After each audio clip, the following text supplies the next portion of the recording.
Great. Good afternoon, everyone. Welcome to this meeting of the Preservation Board.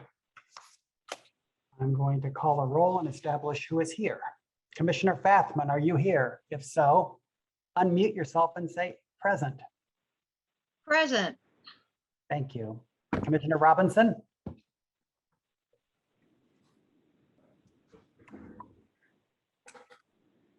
Commissioner Hamilton? Here.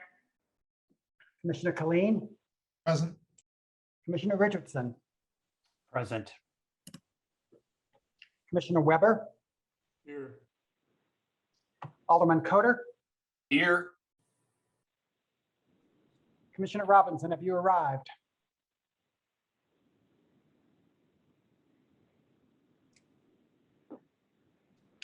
Okay, we will probably be joined by Commissioner Robinson in progress. Commissioners, take a look at your agenda. Looking down through the agenda items, is there any item with which any commissioner would like, from which any commissioner would like to recuse themselves? Lean here, recusal on B, and I have a hard stop at 6 if you need a quorum tonight. Okay, thank you very much for telling me that. Anybody else? Yes, Mr. Chairman, I have a hard stop at 5 to 6. At 5 of 6? Yes, sir. Okay, we'll see what we can do to get both commissioners through most of the agenda before then. I will tell you that it is my intention to end this meeting at 11 p.m. if we're still going. Okay, that's just a little joke. We will be done well before then, but thank everyone for their patience. Okay, commissioners, this will be our agenda for today. Alderman Coder, have you got a motion? I do, Chairman, and a point of order real quick, actually, on Yes. agenda item D as in dog. Yes. I believe that property is actually in Ward 6, not Ward 7. Just a Scrivener's error there on the agenda. And with that, I have a motion. I would, in the interest of time, I would move to accept the staff recommendations on agenda items A, B, D, E, F, P, and Q. Would you repeat those, please?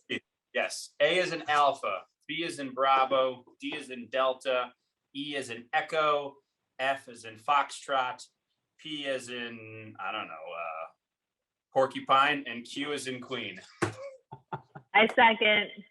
Motion made and seconded. Is there any discussion? All those in favor of the motion signify by saying aye. Aye. Mr. Chairman, can we have a moment to look at these? I haven't even read through all those yet.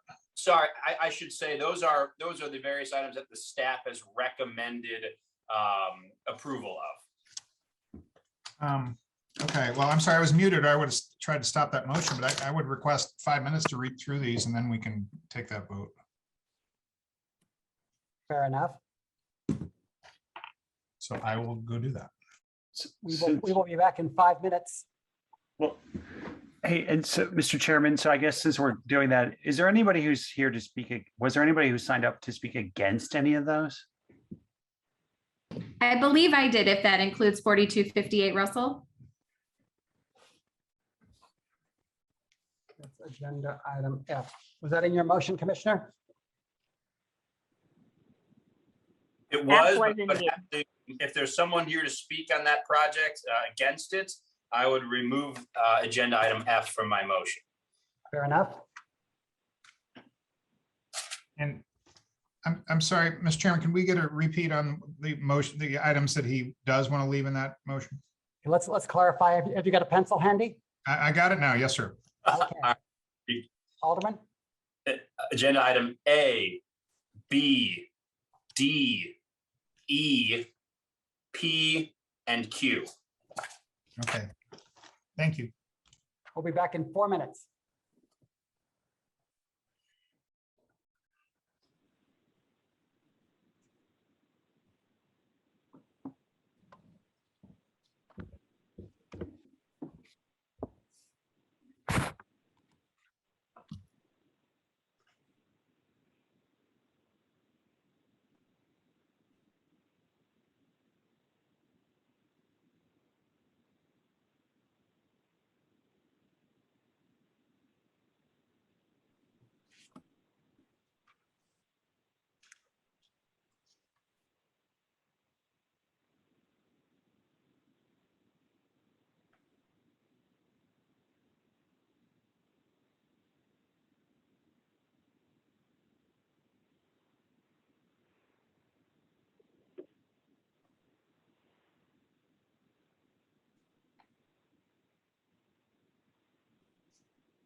Ready, Mr. Chairman. Great, thank you.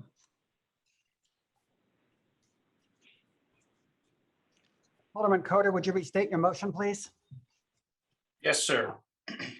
My motion is to approve the staff recommendation for agenda items A as in alpha, B as in Bravo, D as in dog, E as in echo, P as in porcupine, and Q as in queen. Is there a Second.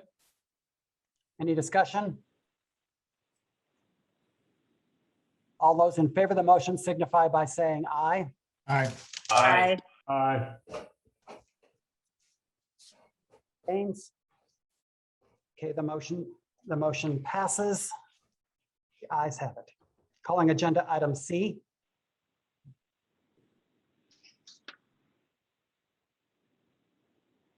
You ready for me? Yes, please. Okay. I'm Jan Cameron from the Cultural Resources Office. This is a preliminary review application to construct a horticulture center for students from various schools in the area. I'll wait till Bethany catches up here. It is located in the Shaw Neighborhood Historic District. And it is being viewed under those standards. The Shaw standards for new construction are fairly rigorous. They were done a number of years ago. And really, I don't think ever thought about a building such as the type we're going to see in a moment actually being constructed. They talk a great deal about any new construction be compatible with the block face. Here we go. This is the site. Oh, go back. Okay, this is the site at the corner of DeTonti and Lawrence. Lawrence is the street to the right. And it is, as you'll see in the next slide, Bethany, directly adjacent to the highway embankment. As I said, this is a proposed horticultural center.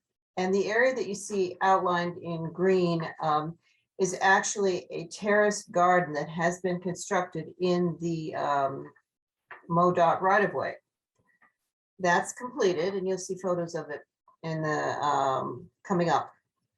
But that sort of makes relocation of this site almost impossible because the garden is a very important element of the whole program of the site. Next. This is something that you probably can't see very well, but it is the floor plan, and you can see that it's not the traditional rectangular box. It has a lot of different massing and elements. Next. This is a little bit more understandable shot, an aerial looking at towards the garden on the embankment, towards the DeTonti. You can see that there is a small office building and a classroom structure at DeTonti, and the greenhouse and other garden features will be south of there along the alley and Lawrence. Next. This is the DeTonti elevation. One of the deviations from the standards, one of the most noticeable, is that it does not adhere to the building line. You can see the building line as shown at the 4-family on the extreme left of the screen. Because the site is so tight and there's so many functions involved in this, it really could not adhere to the building line. They needed every square inch. However, in response to comments by the staff, the element that projects the most, which is on the left of the facade, has been slightly reduced, and a proposed roof garden that initially came all the way out to almost the edge of the front wall has been withdrawn. So the massing has been slightly reduced. Nevertheless, as you can see, that it really is not particularly compatible with the 2-story buildings that are in the rest of the block. Next.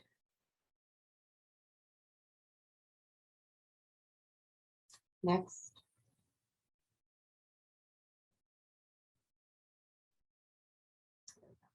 These are the two street elevations. At the top is DeTonti, and at the bottom is Lawrence. Now, again, you can see the massing, height, roof shapes. Pretty much all of the standards are not adhered to. There is a flat roof, but then there's also a very steeply pitched gable roof. And in addition, while most of the building is brick, there is the glass element of the greenhouse, and there is also some standing seam metal proposed. Next. Oh, I'm sorry. If you could, I'm sorry, go back, Bethany, if you would. No, one more. Go back. There we go. Scale wise, while it is much smaller than the 2 stories to the east, and certainly the 3 stories to the west, you can notice, I know you can't see my cursor, but in the bottom of the Lawrence elevation, you will see a small gambrel roofed house. And you'll see that again in the photographs. And it is more compatible with the scale of that element, which is not really very typical of the fabric of Shaw. Next. And this is the garden. Next, in the embankment. And you can see a passing bus in the slide on the left. Next. This is the adjacent 4-family, and then the side on the right. And there you see the little gambrel, which is across the alley to the south of the property. Next.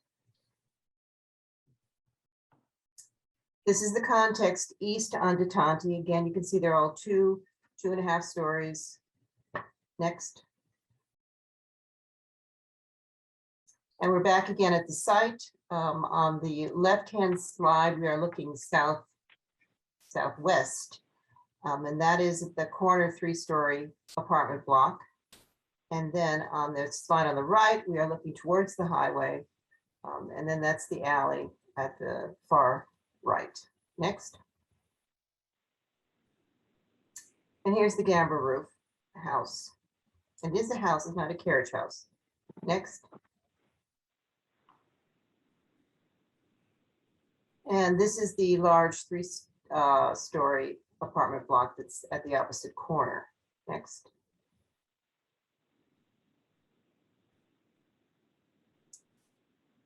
Okay, so to sum up, I have one other thing to say before I sum up, and that is I have 3 letters of support for the project. One is from the Shaw Neighborhood Improvement Association, Todd Wagner, SNEA president, that is strongly in support. Second is from the Alderwoman Annie Rice, also strongly in support of the project. And the third from Sean Spencer, Executive Director, Tower Grove's Neighborhood CDC, also expressing support for the project. Now, here's where we go a little bit out of the ordinary, in that the staff, because of the way the ordinance is written, could not recommend approval of this project despite the obvious merits of its program. But we are recommending that preliminary review for this project be denied. However, we recognize that it is the purview of the Preservation Board to consider other elements than the absolute standards, and they may wish to overrule us. Any questions? Other questions for Jan? Commissioners? Okay, let's hear from the applicant.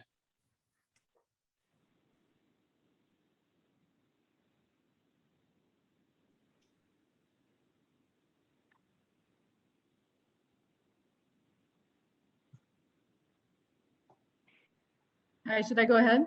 Yes, please. I'm sorry. Let's hear from the applicant. Hi, Sarah. Hi, how are you? Fine, thanks. Proceed. Thanks. Was I muted just talking to myself? No, I could hear you. Normally, I'm just used to, someone opening the gate and saying, please, or introducing me or something. I don't know. I guess I'm used to, it was waiting for something more formal, but these Zoom meetings have Commissioners, made this is everything. Sarah Gibson, and she's going to speak now. Sarah? Thank you.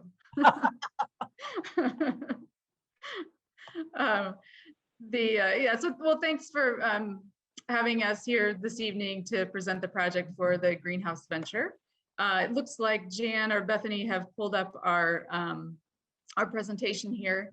And I was wondering if I could actually share my screen quickly with just one more image that we wanted to pull up to just kind of give the project some context and a little bit more of a history of the program. Bethany, can we do that? We I don't know if you can. have to maybe give me permission.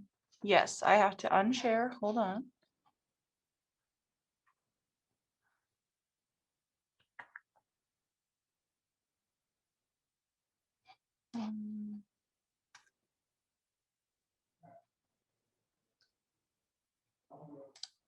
Okay.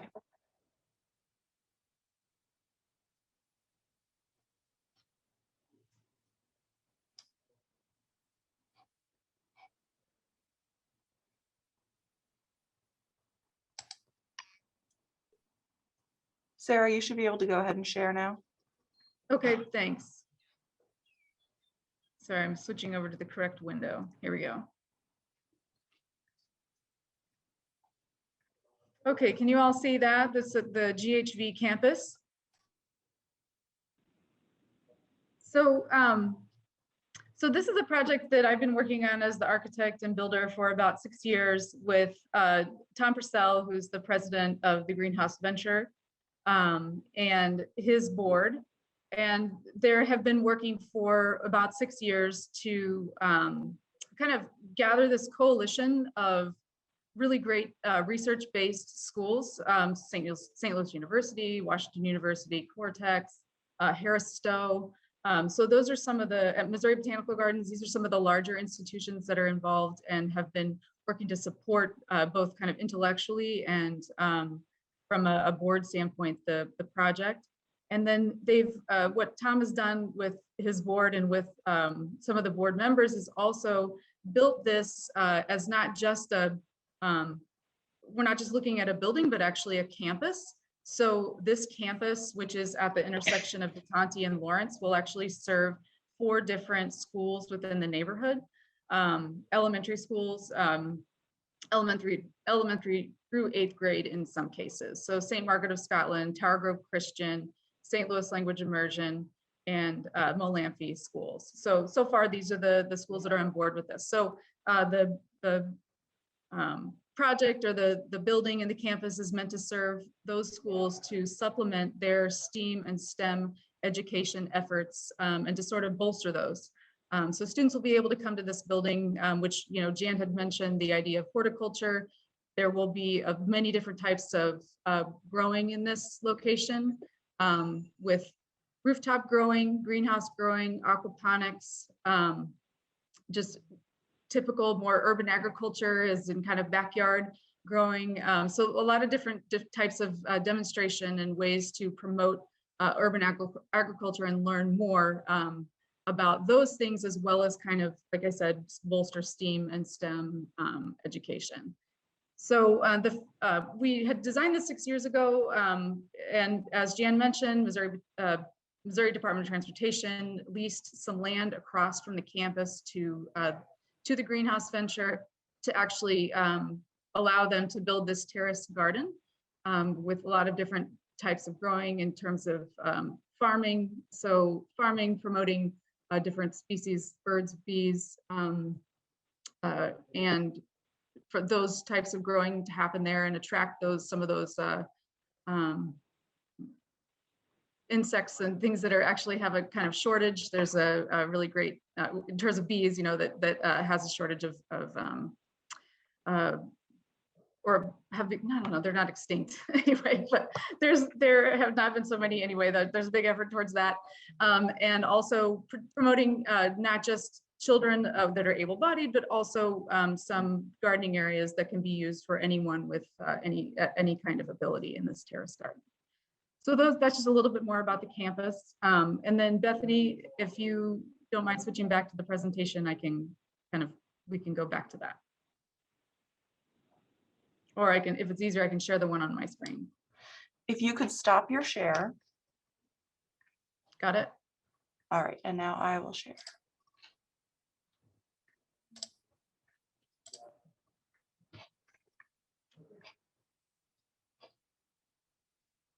All right, can everyone see that?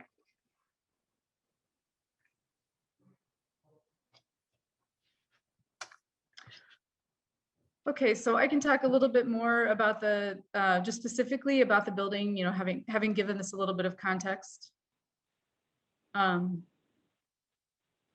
So we can go to the next slide. I think you have to advance it, right?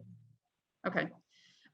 So some of the design opportunities that I wanted to mention, I think you mentioned a little bit before, was just the proximity of this building to such a great neighborhood with a kind of tradition of growing, gardening, and green space. So very close and in association with the project are the Missouri Botanical Gardens, Tower Grove Park. I mean, just the Shaw neighborhood itself and some of the kind of impressive urban design that was implemented when it was conceived. Next slide.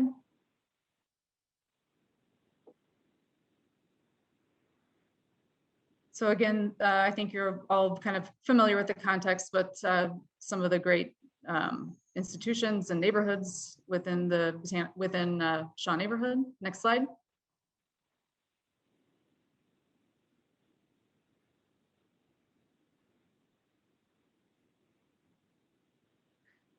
Just to give some orientation, this is I-44 here, and we're looking south. So the Greenhouse Venture campus, or the Greenhouse Venture Educational Garden, is here along that I-44 embankment.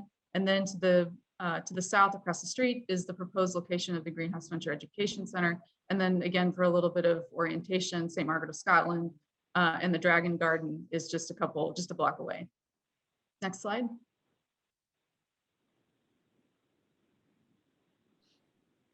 And here's here you can kind of see what has been implemented so far. So on the top, there's an image, the panoramic looking south directly at the Greenhouse Venture site. So that's here where my mouse is circling. And then the lower image is actually here on the right is the Greenhouse Venture site. And then also you can see the establishment of the Greenhouse Venture Education Garden. So these are the terraces going down the embankment, and the highway there is to the left. Next slide.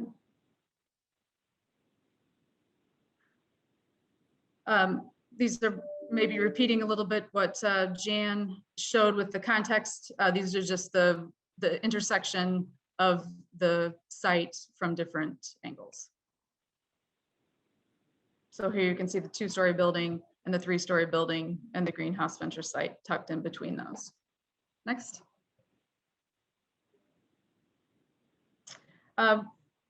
One of the main programmatic components of the site or of the building is the greenhouse. And so one of the things that we did initially to determine what would be an ideal location for that was to calculate sun angles. So the location of the greenhouse is kind of in a set location, which I think works out well functionally, but also aesthetically for the project.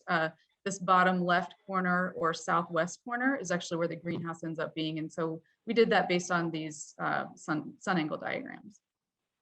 Next.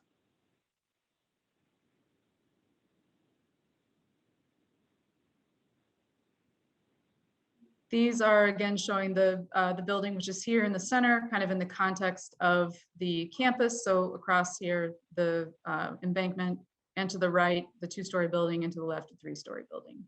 Next.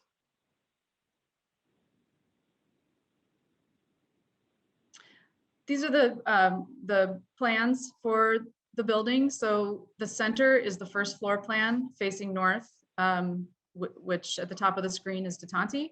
To the right, there's the second floor plan, and to the left is the lower level plan.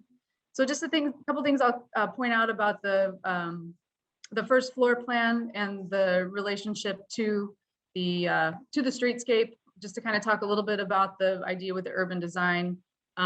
So the idea was that the building could kind of wrap this corner. So a nice urban face to Lawrence and a nice urban face to Detanti. But given the setbacks and the need for safety for kids, as there will be a lot of groups of children either walking here, being dropped off, and entering the building here at the front, we pulled the building off of DeTonti Street and actually aligned, this portion of the building actually does align with the prevailing setback along the street. So to the west and to the east, we align with that setback. And then the classroom portion, which is a one-story portion, does project further beyond that, but I think gives kind of a nice buffer between what will be a very different use from the residential building to the east. So as I said, the building kind of wraps the corner, creating a nice urban edge with the education programs here on the west, and then the greenhouse here holding that corner on the south, and creating kind of a protected courtyard at the back of the property where that can be secured. Again, I said lots of kids will be here throughout the day, kind of circulating through the building. So just like I said, there's a classroom on the ground floor, kind of other service towards the greenhouse, and then the greenhouse itself. Second floor will be administrative functions that are on the same level with this roof terrace that will look down over that garden in the back and over to the embankment on the north. Next. So again, this is looking at the massing of the project and the relationship with that embankment across the street. So two-story building to the east and a three-story building to the west, and that 1.5-story building to the south. Next. So the next few slides, or a couple slides, show just the elevations. Jan had explained our use of material with this is not necessarily in compliance, but we are using quite a bit of brick on the building. So this top elevation is the north elevation, and the bottom elevation is the west elevation. So these are the elevations along DeTonti and along Lawrence. So the primary material that we're using here is brick. We also have, there's a lot of glass wall here just to kind of promote a lot of light within the building, so that we can actually grow things within that lobby space in the building. And then also just to promote this idea of curiosity and transparency and really being able to see into the building even from outside in the courtyard. One of the other things that was mentioned was just this use of standing seam metal, which is not necessarily compliant, but with what the standards are, but is actually a very high-end material has been used on more high-end buildings within the neighborhood, namely the new Missouri Botanical Gardens Visitor Center. Next slide. So this is the south elevation. So this is the greenhouse this is what you'll see from, if you're on Shaw, looking north towards the education center. So that's the back of the greenhouse. And then the bottom elevation, which is the east elevation, it's not necessarily a view of you'll ever have of the building, as it's right next to the adjacent building, especially here in that one-story portion. So that's the one-story classroom portion. And then back here, you can see in the foreground, a trellis, which will cover the outdoor classroom. And then in the background, a greenhouse. Next slide.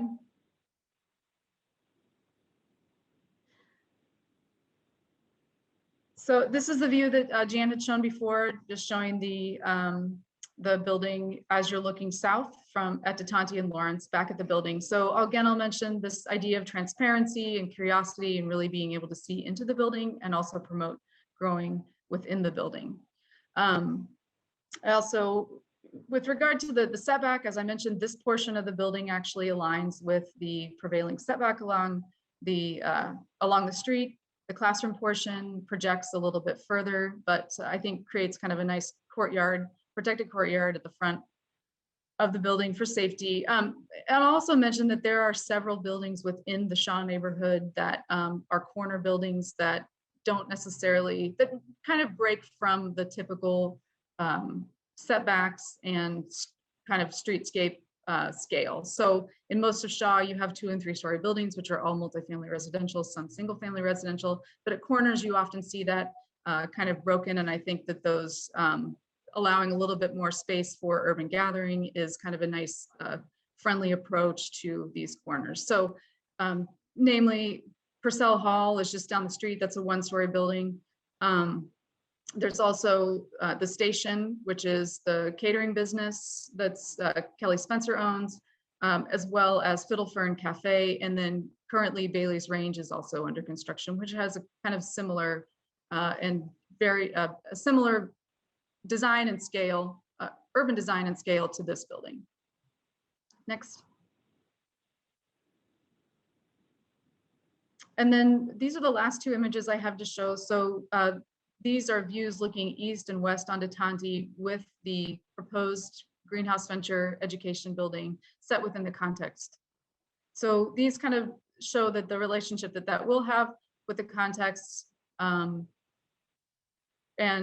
both I think in scale and in color in terms of the using red brick, kind of also having the window mullions and the glass and the roof be a darker color, which has a nice dialogue with the fence across the street, kind of bringing into this more of a coherent vision for materiality, and also mimics what you see, I think, in other locations in the Botanical Gardens. And sorry, in the Shaw neighborhood. So that's so thank you. That's the completion of the slides that I have. So I'll open it up to any questions. Questions for the applicant? Thank you, commissioners.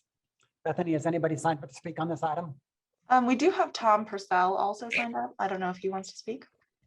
Todd, you want to speak?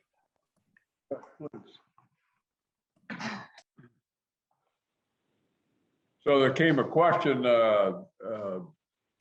in any kind of institutional or school location or business location, it's important where it occurs. And this area has changed in the area around it. So you have the San Luis University, you have Cortex, you have the San Luis Community College, and you have all these changes going on. And so our focus, you also have changes in the elementary market. The elementary market is declining in the city of St. Louis and in St. Louis County. So the result is that they will become more dependent upon third-party service relationships. Our organization then services parochial, charter, magnet, and Christian. The city of St. Louis population, when my wife and I moved here on Flora in '73, was 535,000, and today it's 300,000, basically with about 1,000. So our 4 schools were at 2,100, and now they're down to 17. The mixture, the demography of the schools is about 44% African-American, 42, 43 Caucasian. A major focus in growth we have seen is mixed. If you saw the United States census 2 weeks ago, the mixed area was the farthest growth of 250% of population in the United States. We reflect that in these schools. In fact, Melanthi has 17 different countries in its population. So we now currently for 4 years have offered curriculum from 3:30 to 5. Our curriculum is organized by our curriculum committee with a professor from St. Louis University. We have St. Louis University, Weiss University, Harris Stowe, St. Louis Community College, and we work with the University of Missouri Extension Service with our Master Gardener program. We also have high school, and we have all 4 principals on the board. So they're very involved in the curriculum area. This area was chosen, as I just said, because of its context. The state highway departments in the United States were obligated to look at their embankments in 2015, when there was a finance bill that was passed by Congress. We are the first in the state to proceed under that authorization or that emphasis by Congress. We're the largest in the Midwest to do something of this type in the Midwest. Can I As can I we interrupt all you for 1 know. second? May I interrupt you? Absolutely. Do you agree with the staff recommendation, or would you like us to do something else? Pardon me. Do you agree with the staff recommendation, or would you like us to do something else? I'm sorry, I didn't understand, Chairman.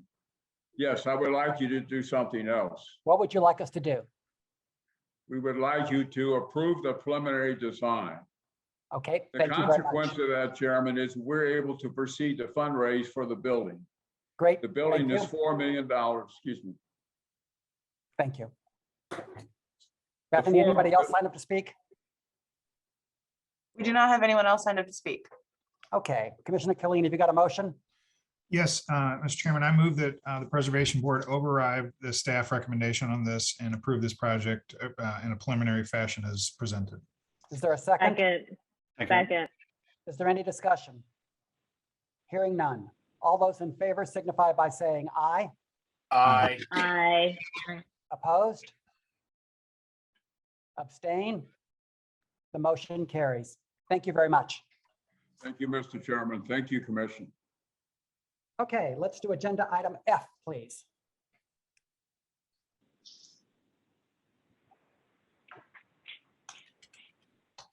And Sarah, thank you.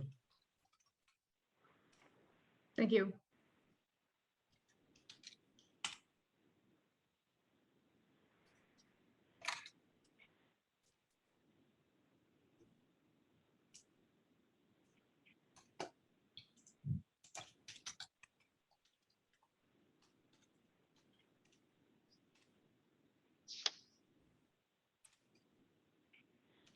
Chairman, may the record reflect, I see Anthony Robinson is present.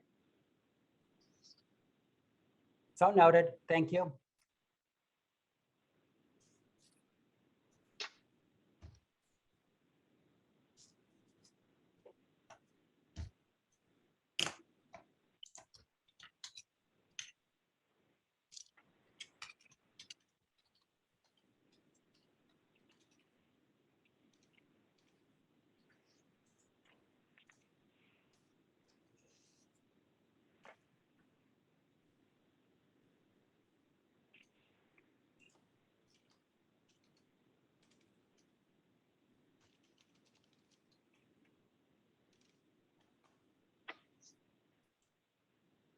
Ready?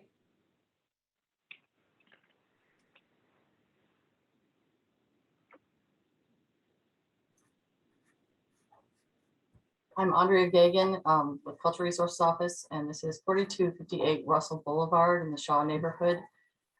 This is the lot next to a building that is receiving an addition. Next.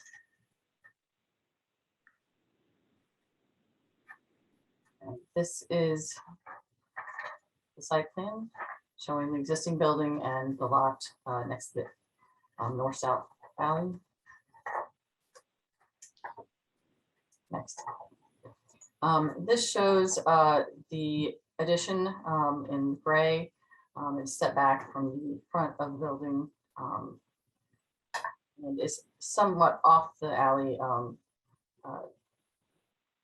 due to having to have an entry apron. Next. This is the addition. The house itself is shown a lighter color. Like I said, it is set back, so it isn't in the same plane as the existing building. As you can see, the windows and cornice line up with the existing building. Next. This is the side elevation of the addition. Both the front and side elevation will be red brick. The building the addition mostly complies with the details portion of the standards. The architectural details of the building, with the exception of the very wide vehicular door, are based on the existing building. The door, however, is 18 feet in width, and which is wider than a normal double door. Again, the roof shape complies.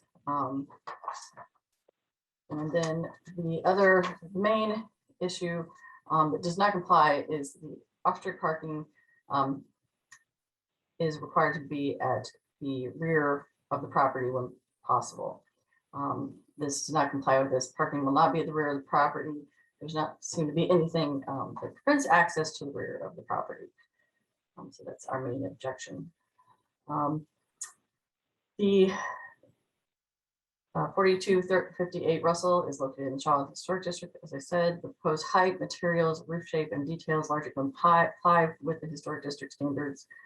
The addition will provide off-street parking, but is not located at the rear of the building.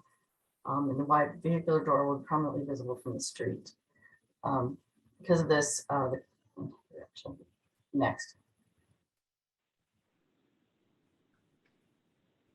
This is just the rear. Next. This is just showing another view of the lot. Next. And if you looking from east on Russell. Next. Okay. So the Cultural Resource Office. Could you go back and show me where the alleys are? Yes, there's an alley. Well, actually, this is just looking west. Go back further. There's an alley, a small alley which runs north south here. It doesn't appear. It doesn't really go all the way through the block. The main alley is east and west on the block. There is an alley behind the building as well. Does that make this a mid-block property or a corner property? It's mid-block.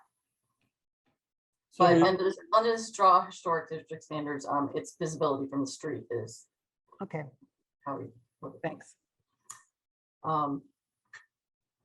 because of the prominent, because where the parking is located and the visibility of the garage door, the Cultural Resources Office recommends the Preservation Board grant preliminary approval of the building with the stipulation that the garage entry is from the rear of the property and the final plans materials are reviewed and approved by the Cultural Resources Office.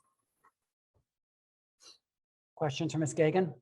Yes, Proceed. thank you.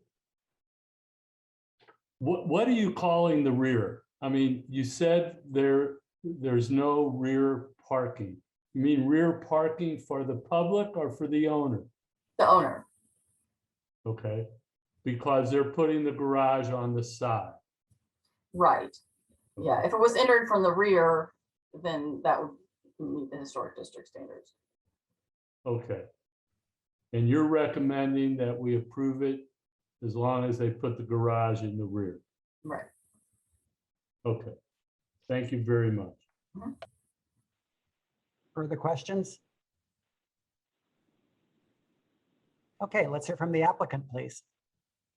Hi, my name is Julia Meredith, and I live in 4260 currently and own the lots at 4258 and 4262. So we currently have a really lovely triple lot, but our home is directly in the middle of the lot. So we've talked for years about wanting to put in off-street parking, but going toward the rear of our building causes really significant choppiness in our yard. So currently, the area behind that where we are looking to put the addition is a playground that our children use and that many of the children in the neighborhood use, and an open green space. If we were to move the garage to the rear of this addition, it would require us to put in a driveway from the rear of the alley, which would then completely demolish a huge portion of our backyard space and just make it actually probably an angled driveway because there is a pretty significant angle to the alley. So it would require it to be dug down, which could create a whole extra can of worms.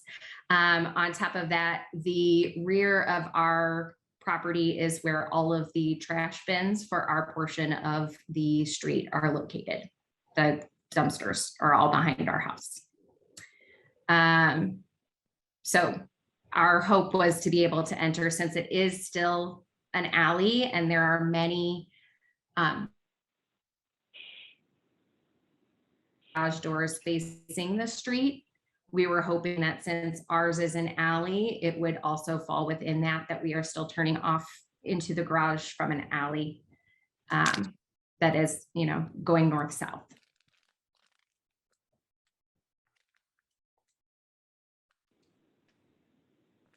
And I've never done this before, so if I'm leaving anything out, please tell me. I have a question. Yes, Mr. Chairman. Does anybody have a picture of the rear of their house that could show us the playground and the nice things that she's talking about? I do. I don't know how best to share it.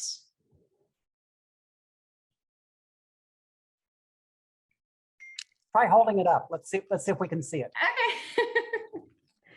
Let's see, you guys. So, no, I don't know how That well you works. guys can see it.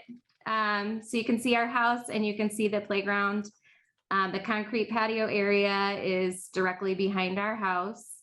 And then to the other side, you can see my children climbing and playing, but to the other side is our soccer goal. And this gets an extreme amount of use, which is why we do not want to give up this space. We use for soccer and kickball and baseball. This is the corner. Sorry, it's like backwards here, but there's a big yellow metal post right at the edge. So that's like where we would be turning if we were coming from the north-south. And then there's also, you can see the elevation of the ground from the alley. So that would be lots of fun to deal with. And there is actually a full picture from the back. Cool, thank you. It looks very nice. Thank you. We really, really love it. How really, much- really want it to work. From the rear entry, from the alley to the garage door, how much room is there? Or is the garage rear door at entry? the alley? I'm sorry. This is Tony Duncan. I'm the architect on this project. It's 56 feet. So the garage door is 56 feet away from the alley. Is that what From you're the saying? rear alley. There's two alleys, but from the rear alley, yes. Well, I'll call it the side alley. Oh, That's from where the- they're entering. How about from the side oh, alley? from the side alley, it's around 10 feet. Okay, so it's So you'd kind of hard to back- leave, it'll be kind of hard to leave their cars out there because it's a short space. Yes, they would. Okay, thank you.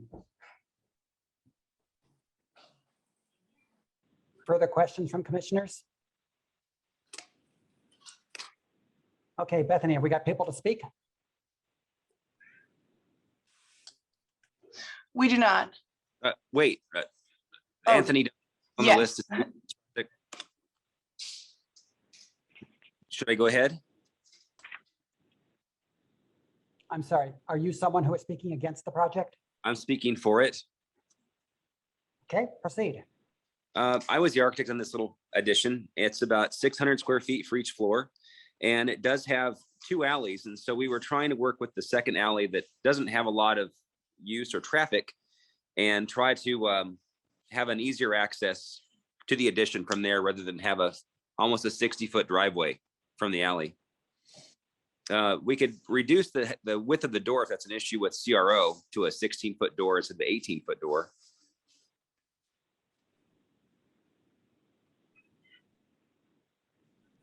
Well, I guess lastly, I would say that the door is kind of behind the house across the alley from it. You can see it when you drive by, but it isn't that prevalent like you would see in a regular suburb.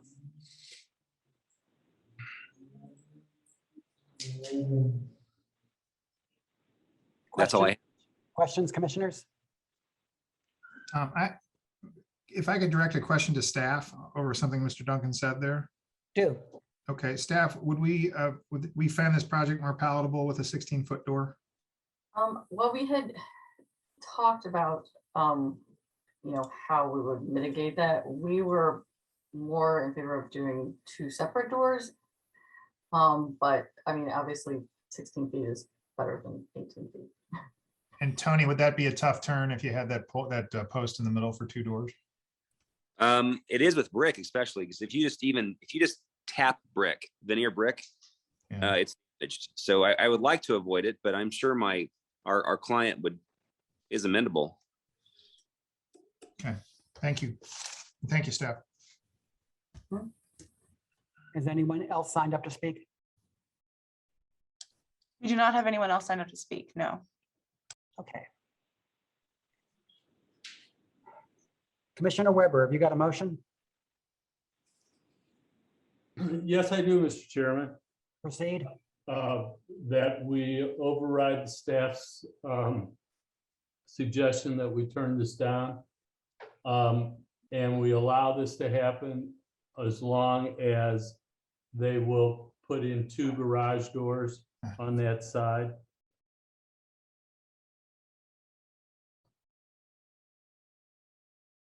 Is there a second? Second. Is there any discussion? I think that we should, and with all due respect, allow 1 single door, because I mean, if we're living in the city, we've got these tight turns, and to tax these poor folks with that column in the middle, it's a recipe for future maintenance and nightmares, whatever. So I would suggest that we go to 1 16-foot door. Well, Mr. Clean, I did not hear their architect say it would be a problem. If I had heard that, I would agree with you. But I heard staff say they would prefer 2 doors. So Well, if the architect says it's a problem, then I'm happy to adjust my motion to your suggestion of 1 door. Well, yes, sir. He did declare that since it's a brick veneer down there, even if a car taps the bricks, it's going to be a terrible maintenance issue. And Tony, I don't know, Mr. Chairman, if you would allow that architect to speak again or no.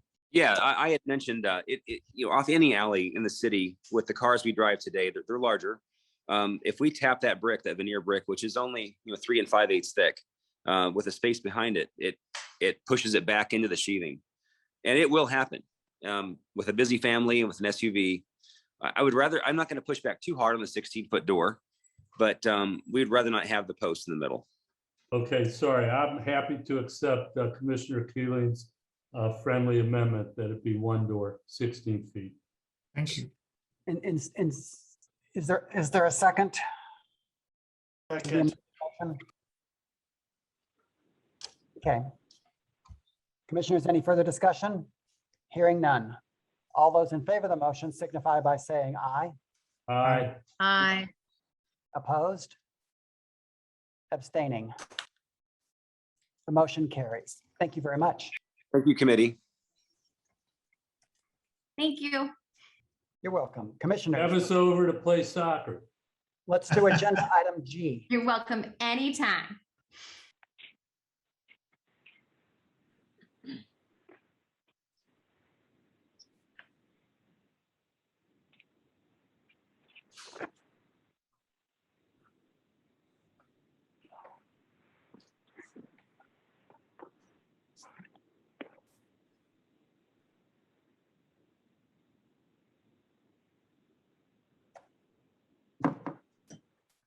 This is, I'm Andrea Gagan, and this is 3234 Hawthorne Boulevard, Compton Hill Certified Local Historic District. The applicant is proposing to construct a porte-cochere at the side of 3234 Hawthorne and convert the existing garage into a pool house. Although the plans have been improved from the original submission, the design is still not typical of a porte-cochere. And that the drive is not directly adjacent to the house. The structure is therefore much wider. In addition to the porte-cochere, the vehicle doors on the existing garage are being converted to glass doors for the new pool house. Next. And this is the site. Next. And this is the site plan, Hawthorne Boulevard, Hawthorne Boulevard at the top. showing the driveway, the proposed porte-cochere, and where their new pool is going. And what's labeled pool house is now the existing garage. Next.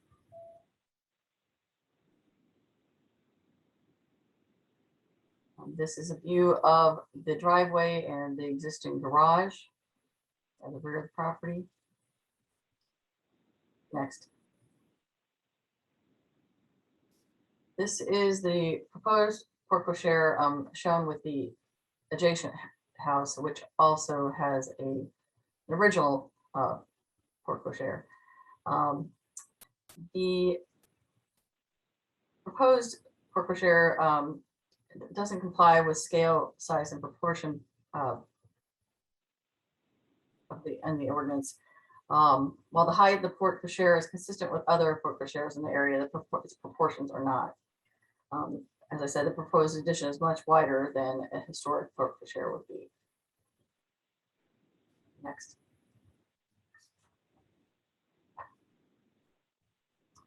This is just a view of the same where the drawing was. Next. This is a rendering of the front elevation and of the proposed porte-cochere. As you can see, there's an existing like planting wall that it's there, and then they're constructing a brick wall behind that, and then the fence to screen any parking behind there.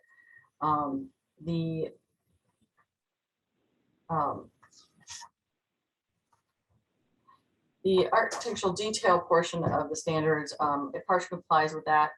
The proposed porte-cochere does not conform to the architectural style of the period, however, which the principal structure was built.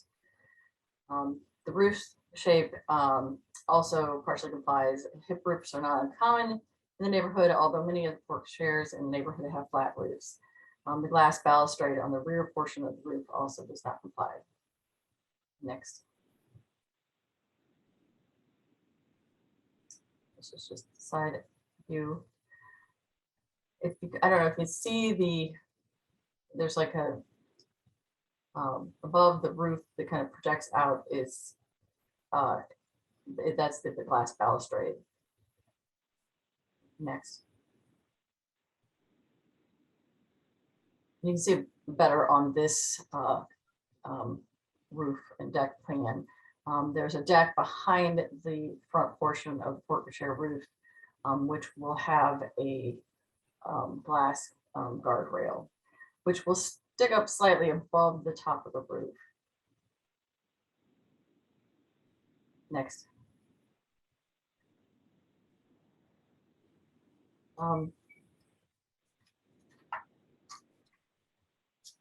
3234 Hawthorne Boulevard is within the boundaries of the Compton Hill Certified Local Historic District. The applicant proposes to construct a porte-cochere with a roof deck and to convert the existing garage into a pool house. The porte-cochere does not have the appearance of a historic porte-cochere, as it is wider, giving a more horizontal profile. This addition to the existing house does not relate to the architectural style of the building.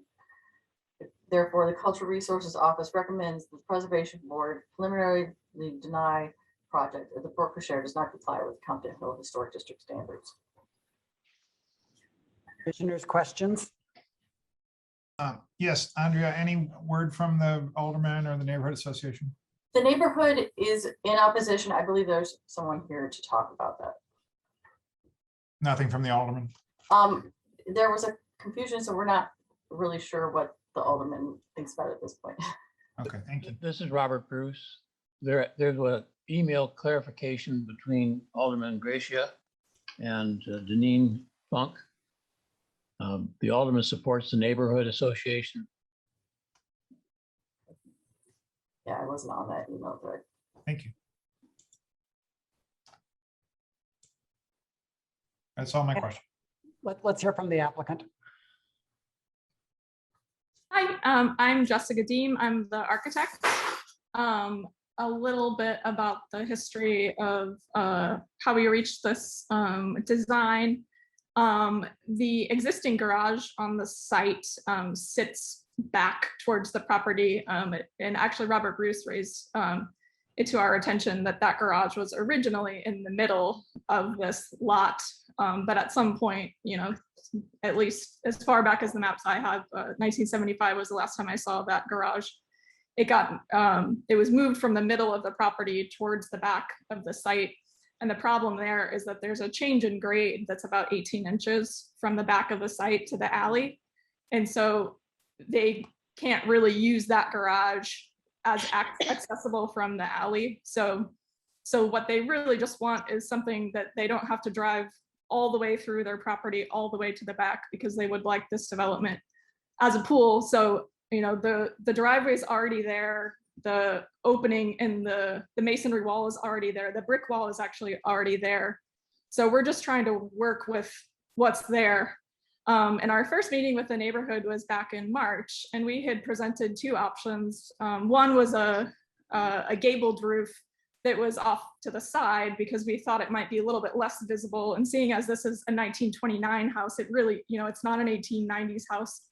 It wouldn't have had, you know, perhaps a porte cochere. It's not one of the older homes in the neighborhood. So we thought maybe we would tuck it off to the side closer to where the neighboring porte cochere is and where it's really more hidden from the landscaping. But the neighborhood didn't like that because it wasn't a true porte cochere.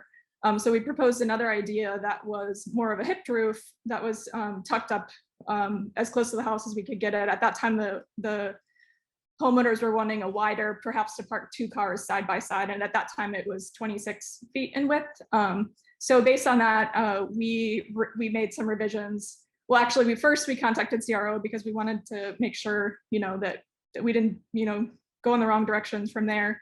But we didn't really get an immediate response. So we ended up revising according to what the neighborhood had suggested, which was to flatten out the roof and make it narrower. So we narrowed it to 22 feet and we did a flatter roof and we submitted that to CRO. And then we received a response pretty immediately from Andrea. This was June by now.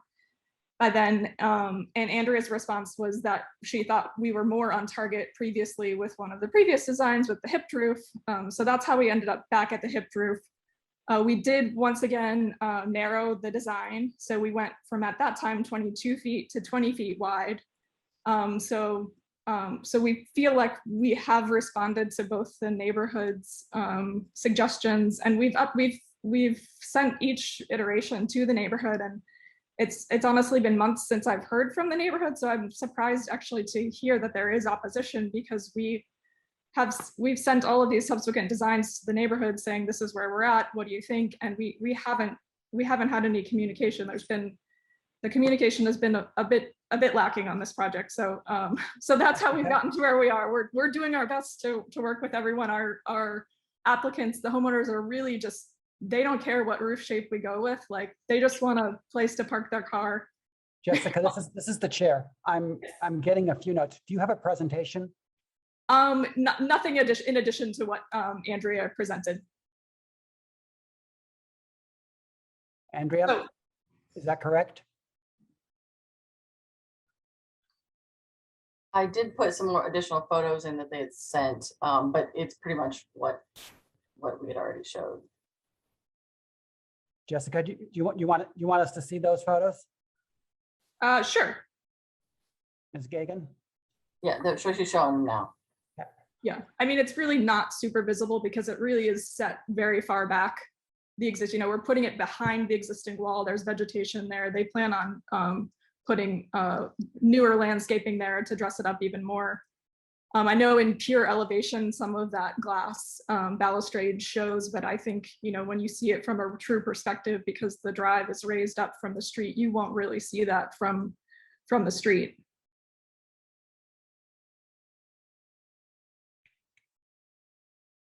Okay, questions for the architect?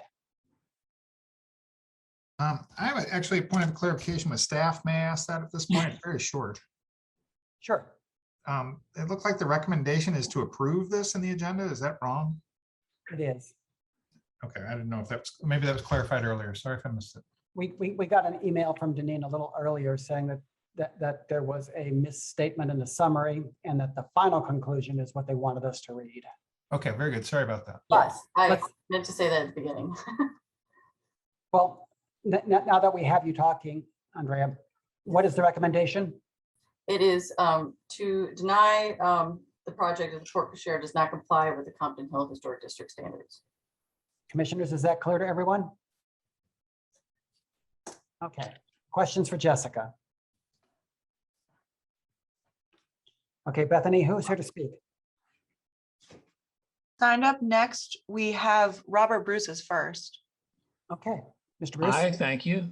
I'm Robert Bruce. I've lived at 3200 block of Hawthorne most of my life. I'm currently chair of the Neighborhood Standards Committee of the Compton Hill Neighborhood Betterment Association, which is a 501c3 organization incorporated in Missouri.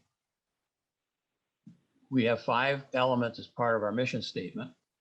The one that applies to this is, quote, promotion of the city of St. Louis as a desirable place to live, especially through the promotion of historic preservation. In supporting this mission, the association advocates with the CRO that we endorse their efforts to maintain the historic integrity of Compton Heights neighborhood. In reviewing the preliminary findings, we are wholly agree with the recommendation of CRO that the Preservation Board deny the project, as we see no outlying reasons for disagreeing with their conclusions. We didn't get a whole lot of advance warning. We learned last week about this hearing. We did have a meeting of the Neighborhood Standards Committee, which consists of 4 of the 12 board members of the association. The 4 members unanimously voted to not support the plan. We have not, our next board meeting is actually after this meeting, so we didn't have a chance to present this to the entire board, but just wanted you to let you know that the Standards Committee is not in support of the plan. And just to reiterate, that's the first that we're hearing of this.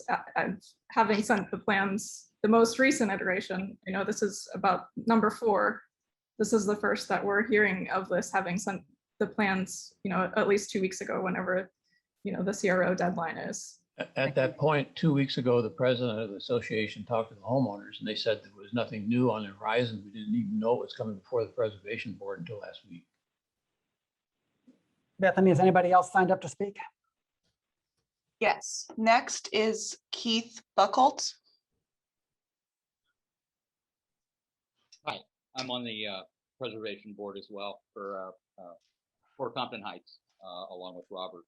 And we had discussed this several times with Jessica and tried to come to something that would work initially. I just spoke with Robert this past week, and that's when we found out that this was even going to come before you folks. Like Robert said, our board meeting is coming up, hasn't happened yet, so we haven't even been able to present this to our full board. So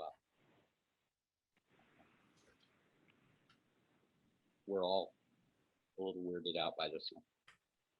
Mr. Buckholtz, either you or I is fading out, and I don't know which one it is. Okay. Well, I think I've said everything I needed that I wanted to say. I believe we have one other of our neighborhood betterment people here as well that wants to speak. So, Bethany, who's next? Next, we have David Weiss. Thank you. Chairman Callow, can you hear me? Yes, sir. All right, thank you. I am also a resident of Compton Heights and for the last couple of years on the board and the Neighborhood Standards Committee. I think that the issue that has been presented from the very get-go is while horticultures are permitted, this isn't really a horticulture, and I know I'm mispronouncing it. It is more of a garage without walls. It's not allowing for the traversing of vehicles, it's for the parking of vehicles. And while you can park a single vehicle or multiple vehicles bumper to bumper, this goes more towards stacking the vehicles. and still allowing for a drive-through. And it's towards the front of the property, or certainly is not towards the rear where it wouldn't be visible at all. The driving issue here is a swimming pool. And I'm sorry, but the swimming pool is not, while it's desirable, perhaps, I don't know that it's a necessity that promotes or permits this additional structure to be created on the property. This is a historic district, and I'm sure the members of this commission are familiar with the houses, and while there are a significant variety of structures, most of them are historic, and we certainly are not trying to promote deviation from the historic focus of the neighborhood. Those that are not historic, hopefully at some date, will no longer be present, and something more fitting would be constructed. But to allow this type of deviation is a real issue because it starts a slippery slope, and that's something that, as a homeowner that loves the neighborhood and loves what the city of St. Louis has to offer with its historic housing stock, I cannot condone our support. Thank you. Bethany, is anybody else signed up? We do not have anyone else sign up to speak. Okay. May I just respond one more time? Well, let me say the sentence I had just planned. Ms. Deem, because of the confusion on our recommendation and because of the various pronunciations of Porque, would you like to speak briefly in conclusion?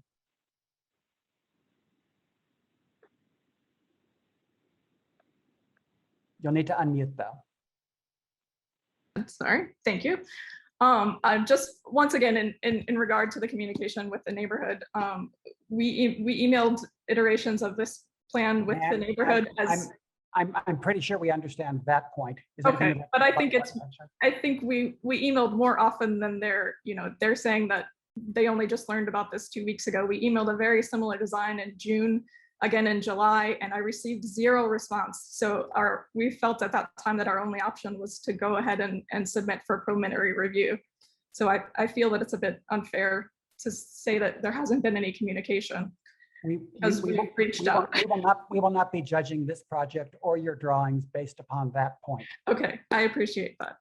So nothing really further to say. Our applicants would just like a sheltered place to park their cars that's not on an inaccessible alley.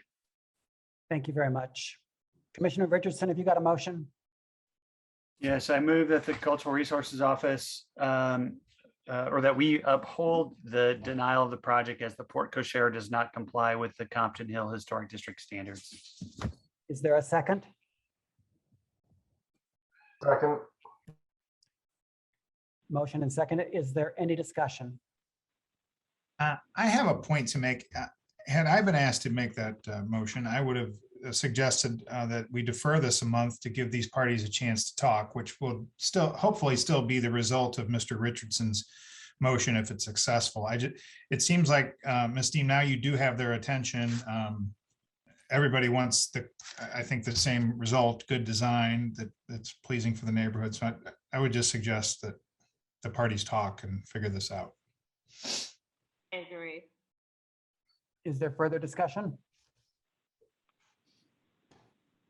Okay, commissioners, there's a motion on the floor. It's been made and seconded. All those in favor of the motion signify by saying aye. Aye. Opposed? Abstain. Abstain. Thank you, commissioners. The motion carries. Okay, we have been through, one way or the other, about 9 agenda items. I'm going to take a 5-minute break and we'll be back here then.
Okay, we about ready?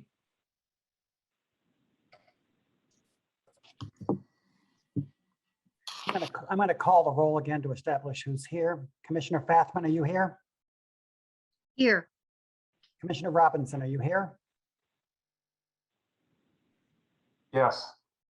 Commissioner Hamilton, are you here? Here. Commissioner Colleen, are you here? Here. Commissioner Richardson, are you here? Yes, sir. Commissioner Weber, are you here? Present. Alderman Coder, are you here? Yes, sir. Okay, Chair is also present.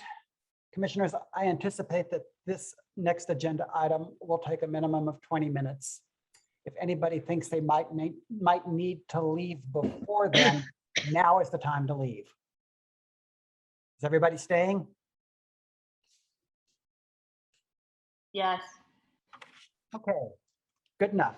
I'm calling agenda item H, which is an appeal of a board decision. I will ask staff and all speakers to identify themselves before they speak and to swear that they're going to tell the truth.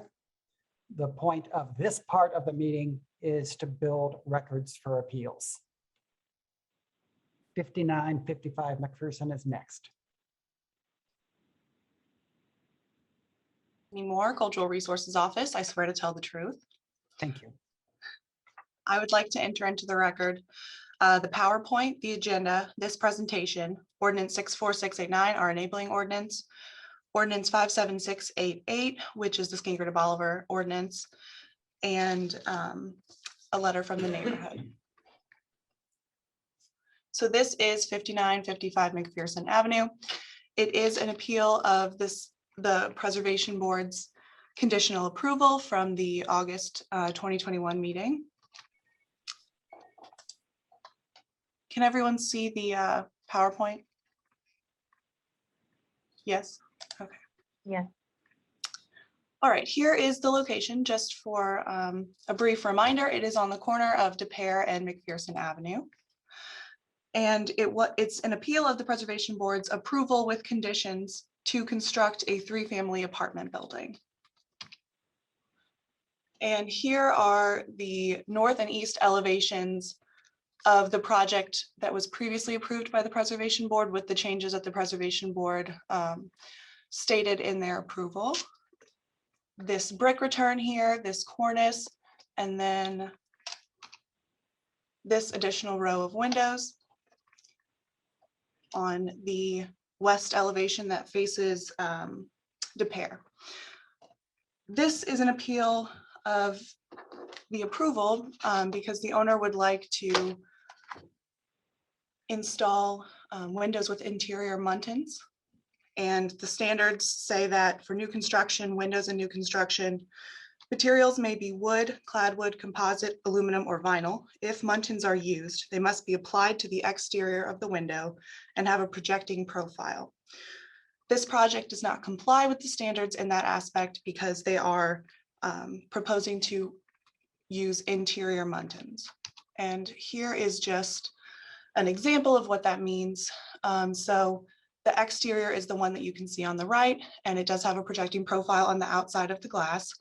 And then the interior muntins are between the panels of glass, the panes of glass, so it is smooth on the outside. The proposed muntins do not meet the Skinker to Bolivar Historic District standards for new construction, which require that if muntins are used, they must be exterior applied and have a projecting profile. The proposal is for interior muntins behind the glass. The Cultural Resources Office recommends that the Preservation Board uphold their conditional approval to construct a 3-family apartment building with final details and materials to be approved by the Cultural Resources Office. And I did have some correspondence with the Neighborhood Association. They did not send a formal letter, but they are in support of the standards.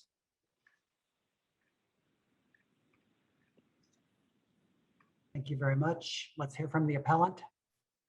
Yes, my name is Brent Cowan, and I swear to tell the truth and the whole truth, nothing but the truth. So thank you again, and I had wished this was a part of the last meeting, but we'll get right to it. So the exterior muntins, first of all, the cost of the project, specifically with the windows, it's more than double the cost to get the exterior muntins applied. It's definitely an appeal, a feature in an appeal that we would like to have, but it is cost prohibitive And also the delay, we're looking at a 5-6 month delay on this particular type of a window because it's a specialty window. One of the biggest reasons why we're humbly seeking approval is because when we started talking to Cultural Resources back in June, I was even standing outside as 3 of our immediate neighbors were installing new windows, and they were installing all interior mutton windows. And we did make this mention. And if you walk down the road, several other of our neighbors and people, other structures along our street also have the interior muttons. So there is a precedence on our street. And while they do have, historical buildings, ours is technically a new construction. So although we don't have a pre-existing building to preserve, we're humbly requesting to be able to use the interior muttons so that we can, one, have the cost savings while still having the appeal and also not have the delay. And I also do have 18 photos here that I would like to share that just shows all of our neighbors and along our street and within the block of our property. I would appreciate being able to share it. I can share it very quickly, and then we can have that discussion. Would that be acceptable? Why don't you show us one? Sure. Okay. Let's see here. Let me.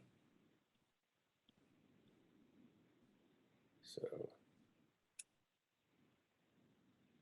One, all of our direct neighbors, they all have the muttons. This one's 6 buildings down. It's kind of a more significant visual, if you will. And I could flip through them very quickly if you just wanted to. Nah, that's fine. Thank you very much. Okay. You can submit them for the record, though. Okay.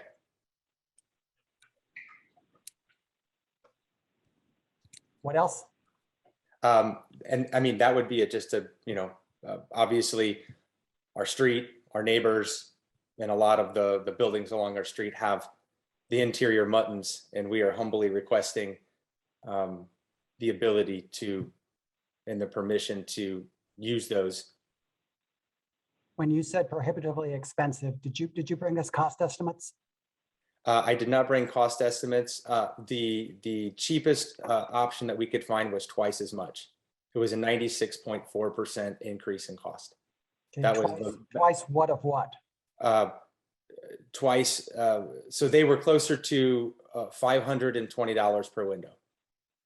Okay. And what is the total cost of the project? The total cost of the project will be somewhere between $600,000 and $700,000. I mean, there's a lot of variations. What's going on with like lumber and several different things. Things are coming up, things are going down. So it's, I mean. And what will the rents in this apartment be? Well, one will be owner occupied, and we'll have to figure that as we go. So are these affordable housing units? They are, it is traditional. It is just a traditional, I'm building it for myself and renting the other 2 units. We've received no help with, we received no tax credits or anything like that. And we've signed up for no programs. Okay. Commissioners, questions of the appellant?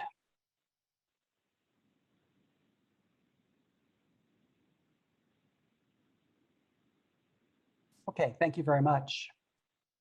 Bethany, has anybody signed up to testify or speak? We do not. Would I be able to make one point? Yes, please. I would just like to point out that new constructions can also use 1/1 windows with no muntins, but when muntins are used, they do have to be exterior applied. So he doesn't have to use muntins if he doesn't want to for cost. Okay. Good point. Okay, commissioners. Commissioner Fathman, have you got a motion? No, not right now. Mr. Chairman, have we heard from the alderman or the neighborhood on this? Bethany? We have not heard from the alderman. I have heard from the neighborhood, and they are in favor of upholding the standards on this point. Thank you. Question, Bethany, upholding the standards, does that mean they'll go with no crossbars like you're suggesting? If you uphold the standards, it means if they use muntins, they have to be exterior applied, or they could use no muntins at all. Okay, thank you for the clarification. You're welcome. Chairman, I have a question as well. I vaguely remember, didn't we have a similar issue involving muntins on the Chase Park Plaza recently? Was that the same issue? Because it's for staff.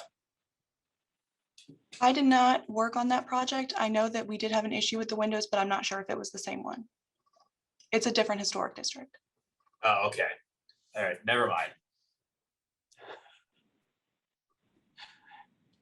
Commissioner Killeen, have you got a motion? Yes, sir, I do. I move that the preservation board uphold the staff denial for this project. Is there a second? Second. Is there any discussion? Well, I think we've got a solution. Just get rid of the mullions and I bet the window gets even cheaper than the one you wanted. And I think that'll look fine too. But yeah, those rules are there for a reason. I'm sure a lot of those pictures you showed were of things that were done maybe outside of the standards or before. And If you're gonna get fancy, Commissioner, I'm gonna have to write down which one's a muntin and which one's a mullion on my hand. okay, sorry about that, Mr. Chairman. It's okay. Okay, there's a motion on the floor that's been made. Could you clarify the motion, Mr. Chair? Is he suggesting that either outside or none? Is that how the motion is? His motion is to uphold the staff denial.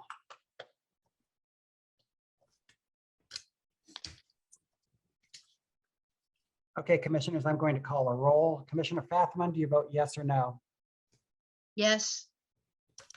Commissioner Robinson, do you vote yes or no? Yes. Commissioner Hamilton, do you vote yes or no? Yes. Commissioner Killeen, do you vote yes or no? Yes. Commissioner Richardson, do you vote yes or no? Yes. Commissioner Weber, do you vote yes or no? Yes. Alderman Coder, do you vote yes or no? Yes. Chair abstains. That is 1, 2, 3, 4, 5, 6, 7 yeses, 1 abstention. The motion carries. Thank you very much. Let's do agenda item I.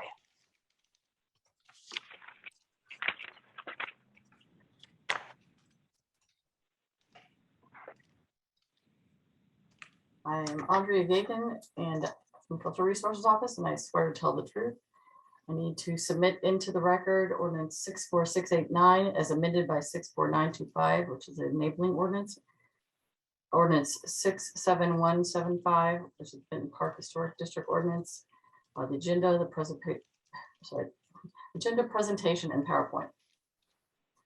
This is 2716 McNair Avenue. Next.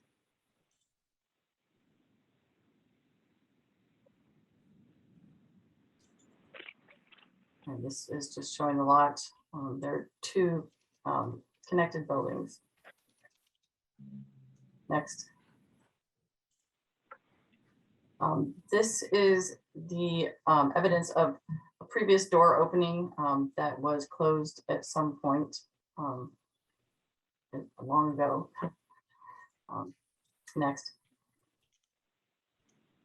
And this is the drawing of the proposed new proposal where there was replace it with a door and install a new door and transom. Next.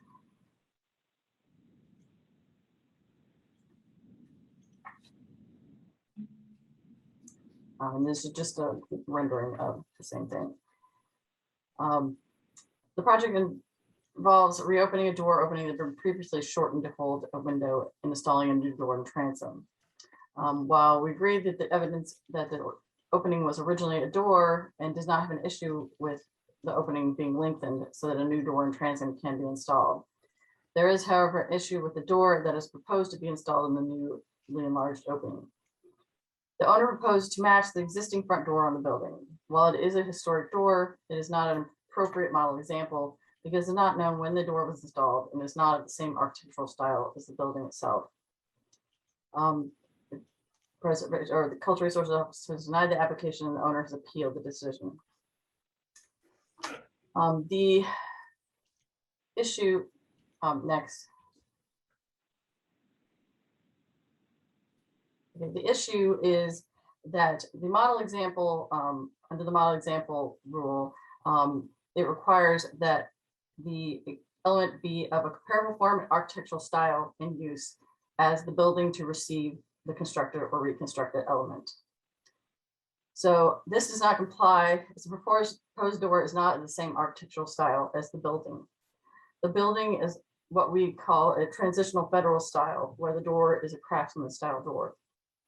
When I say traditional federal style, I'm talking about a vernacular building. Basically, the difference is the transition between federal with flat lintels and a simple cornice to between that and in St. Louis, mainly to a more Italianate style details. The cornices get a little bit more detailed. The lintels become arched, and this typically would have the 4-panel doors that you see in the other picture. While the owner wishes to match the existing door, which, while it is a historic door, we don't know when it was installed, and that style is from the 19-teens to the 30s, whereas the transitional style is usually 1860s and 70s. Next. This is just some context. North on McNair.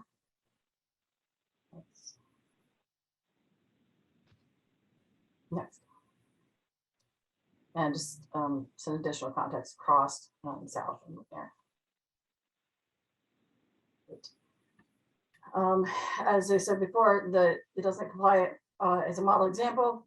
And the doors under 204 on doors and the standards require that doors shall be one of the following: the original wood door restored, which obviously there's no door there now. A new wood door which replicates the original. Again, those standards can't apply as there's no door there now. So it requires it to be based on a model example. And as I stated before, the door that is there now, and the other door that is there on the building now, is not an appropriate model example. 2716 McNair is located in the Park Historic District. There is evidence that one of the front windows was originally a door. While the proposed door replacement would match the existing front door, that door does not serve as an appropriate model example and is not the same architectural style as the building. The design of the new door should be more appropriate to the transitional federal style of the building, as not to perpetuate the false sense of history. The Cultural Resources Office recommends that the Preservation Board uphold the denial of the application to install a new front door in a future opening. Questions for Ms. Gagan from commissioners? Hearing none, let's hear from the appellant. Hi guys, my name is John Pittman. I've lived at 2716 McNair for almost 20 years. I'm an architect that's worked in Benton Park, Soulard, and now Fox Park. This is really a fun project. My wife and I have been building up a life here, and actually we bought the house. Yes. I'm sorry, for formality, will you tell us that your testimony is going to be the truth? Sure, it's going to be the truth. I swear to not that any architect would ever tell us anything other than the truth. I would only try to tell you the things that'll help my cause, but I will also say Andrea did a nice job writing up that side. I really appreciate that she put this down in writing. And what we're doing with these houses is kind of growing our family there. It's a small family, but as we move in, what we're wanting to do is start to change the house so we can get in a little closer on the grade. And so what's wild about this, Bethany, if you don't mind hitting the next slide. these houses move and change. And what's wild, and I really enjoy this, is this house was built when Grover Cleveland was president. And I actually started the redesign of the house when President Obama was president. And I picked these two images from the Smithsonian on purpose because there's an aspect of change which comes with design, but there's also the unexpected. And when things are in transition, sometimes they may not always be as expected. So while we might have a preconceived notion about what should be there, it may not always be what we expect. Bethany, do you mind hitting next? I went right back to Andrea's write-up. This is a really nice write-up. And we see that the door was once a full height open. We also know that that existing door is historic. Nobody's challenging how old it is. Nobody's challenging really that it's a historic document. But once we get past the fact that it's a historic door, we start to break down on what becomes, what I could say, objective to subjective. Conversations of compliance with the model example becomes a little less specific here. Bethany, do you mind hitting next for me? So the federal style, and I love the idea of researching styles. It's fascinating to me. But the federal style was transitioning to something that probably would have been enacted a bunch of different ways, whether it's Greek revival or Italianate or Victorian that it was mixing in. But there were influences. Do you mind hitting next one more time for me, Bethany? I love this slide from the GSA. These are a great group. And when you do tax credit projects, you refer to the National Park Service, as most of you folks know, and the GSA helps us with this. And what I like about the federal style, zoomed in, you'll see that the doors had an elliptical fan quite over the top of them. And these were features that we had. Now, this may be a federal style building, or I actually believe it's more of just a transitional building. These buildings were not of the same architectural style purity that we might expect from other things. And what I like about the way Benton Park organized their specific ordinance was it left room for both variation and adaptability. Do you mind hitting next, Bethany?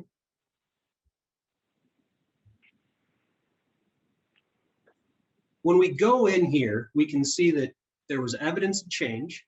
We can see that it complies with 2 of the 4 points already. It was in Benton Park and it's a historic element. And the question we're going to talk about is it the same style of the building? And first we're going to break that down by seeing if it had to be the same style. Now, I'm not here to pound on the table about this, but I would like to point out that in Benton Park's ordinance, there's some interesting wording that comes into play here.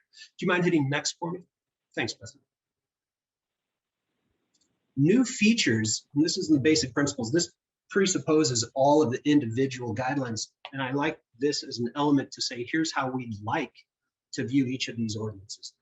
New features should be designed on a historic model. That's a great sentence. In section 6, they go a little further with a really nice concept that says additions to a building might take on significance of their own right as an architectural style or evidence of historical changes to the building. This is quite important because it notes at the end that the commission and this board has the chance to look at it on a case-by-case basis. Do you mind hitting next, Bethany? This is where I like this part of the model example. The first part of the model example is it a building element of a single building type or style? The style does not necessarily have to be part of that clause. And number 2, we'll say, is the building element compatible with the building for which it was constructed? And it's on the building right now, and so I think that makes pretty logical sense that it's part of that building and it's compatible with itself. And then the last one, the comparable form, and once again, I strike at the architectural style since it's possibly not required the way I read that first clause, and use. I would say that since the building is in existence with these details on it, and we can admit it's historic, this is a pretty interesting clause. Do you mind hitting one more time, Bethany? Next.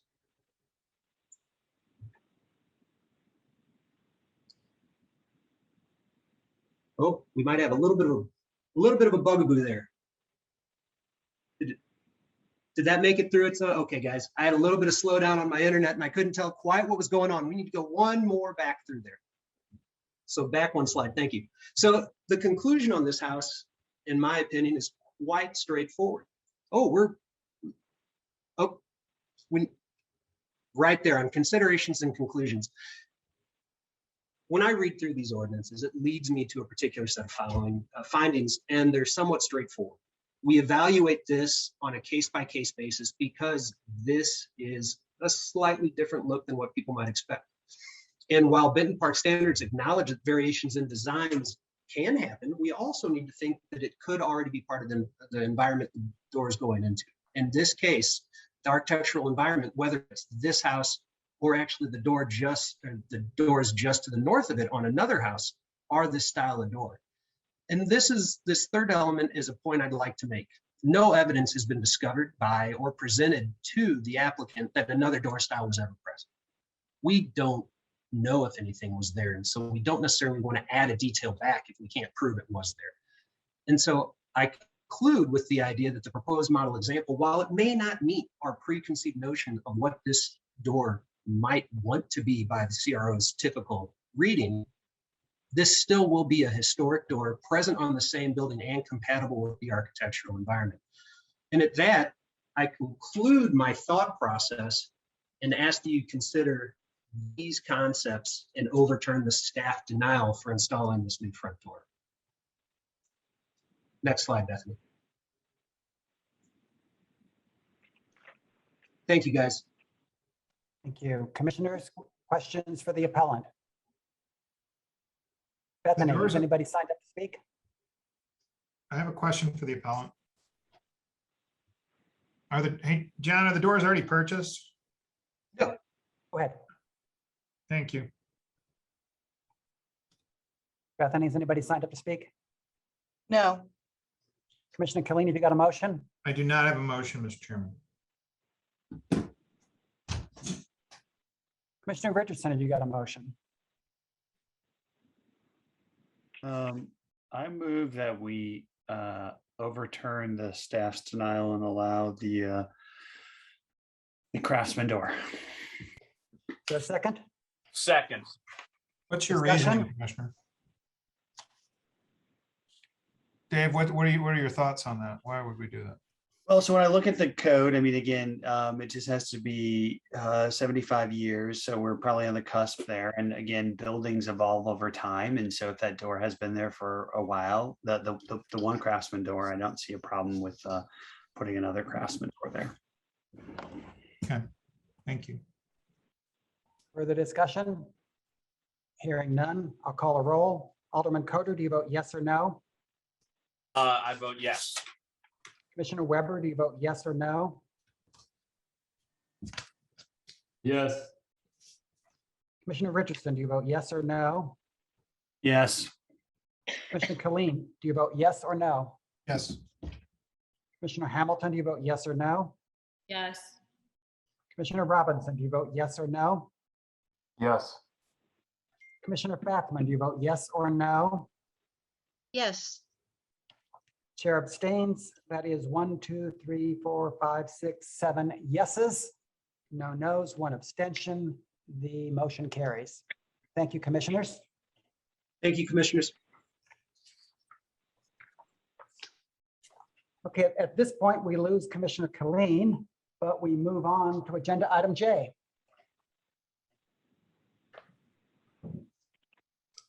Hello. Can you guys hear me? Yes, Wait. Ron, you'll get to speak after I give my presentation. Great. All right, Bethany Moore, Cultural Resources, I swear to tell the truth. This is 22 Portland Place. It's an appeal of the staff denial to replace the front door. I would like to submit into the record the PowerPoint, the agenda, this presentation, Ordinance 64689, the enabling ordinance, and Ordinance 61177, which is the Central West End standards, and also a letter in opposition from the Central West End Association.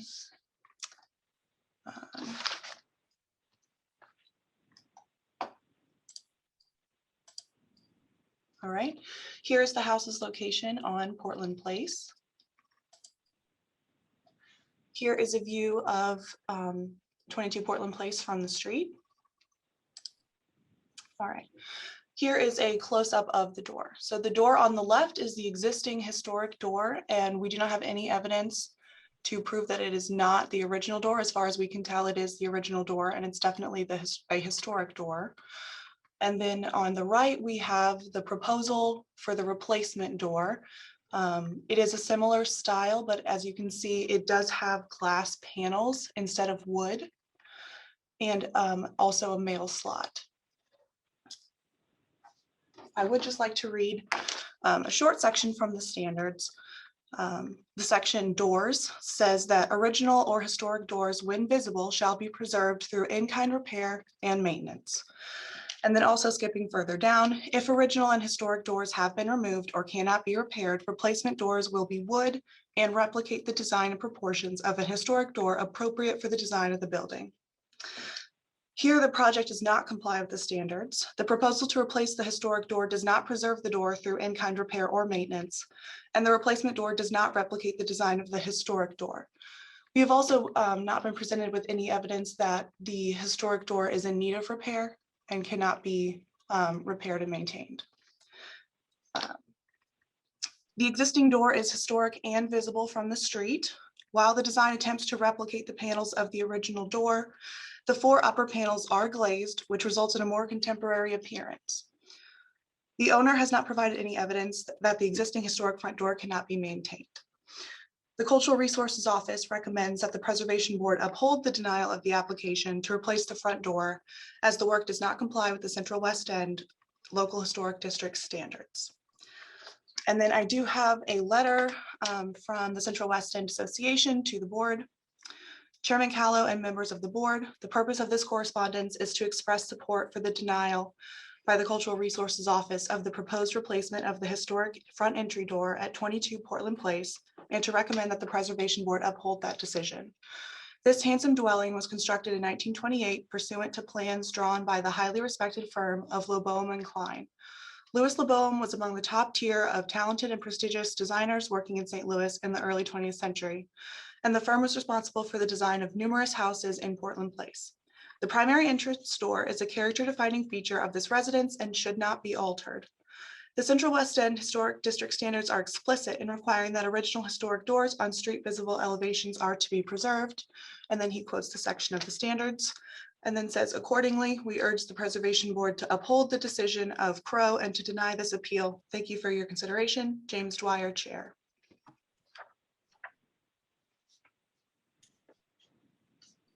Anything else to enter to the record? I do not. Thank you very much. Okay, now the appellant, please. Hello, can you guys see me? Yes. Okay. I'm Rob Mueller. My wife and I, Jesse Mueller, purchased this home to live in. We're doing an extensive renovation on the home. As you begin your testimony, just will you tell us you're going to tell the truth? Oh, sorry. Yes, I'm going to tell the truth. Thank you. Now build your record. Thanks. So we're doing an extensive renovation and mainly interior renovation. We are doing some new windows and all that. And our contractor, who is Steve McMillan, has been working on this home for several years for prior owners, knows it very well. He's actually done quite a bit of work to try to restore this front door. It was his recommendation that the door be replaced. That's why we started down this road in the beginning. I can get something from him if that would appease you. But I do understand, you know, we are all about historic homes. We've owned, let's see, this is probably our 5th throughout St. Louis. Lived in Compton Heights, actually right next to the Hawthorne residence that you guys were just reviewing. We lived in Lafayette Square in a very historic home there on Park. Also currently live in 5284 Westminster, right next to New City School. And now we're renovating this home. So we've done a lot of this. This isn't just some one-off deal. I do understand my wife, just to be straight with you, can't stand how dark the entryway is into the home without having glass in the door. It just makes it very, very dark and cavernous, and in my opinion, a little less safe because you can't really see who's on the other side of the door. We would like to put glass in it. That initial design that you showed, I'm happy to change. We don't need the mail slot. We have a mailbox on the side of the home next to our side door. So we don't need the mail slot. And I could replicate that exact same door, but maybe just put glass in, the 4 upper quadrants. I'm not sure why the architect did it the way they did it, but so we would like to replace the door either way because it probably is the original door. It is the heaviest door you've ever seen, but it's kind of on its last leg after however many years. So, and then if you look at if you want to go through the slideshow, yes, this specific house, does not have glass in its door, but I went through, and if you just want to kind of go through fast, we don't have to spend a lot of time on it. But I snapped some photos of all of our neighbors' doors, and this is just on Portland, and you can see lots of houses have glass in their doors. So I don't think it's wrong for the period. If it's the design, I'm happy to work with that, however you guys want, but we would just like to kind of brighten up. And I do believe from the street, I don't think you're really going to notice the glass in just those 2 areas, but I'll leave it up to you to decide. Thanks.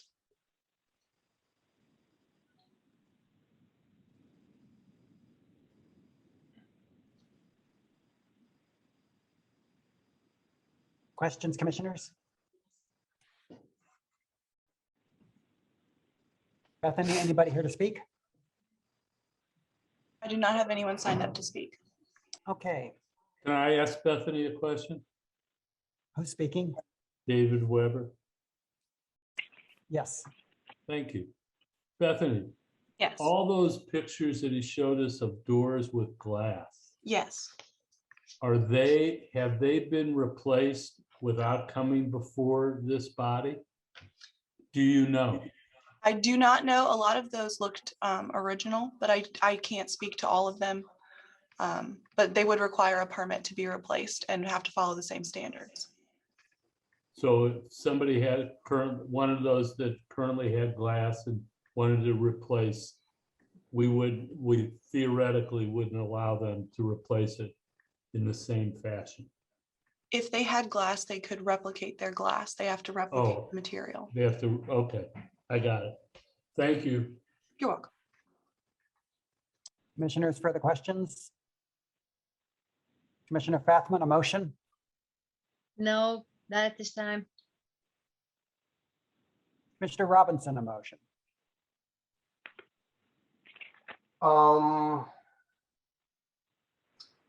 So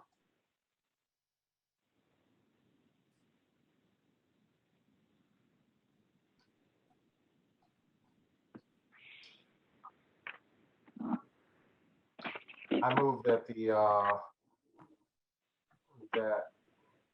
the board overturn the staff denial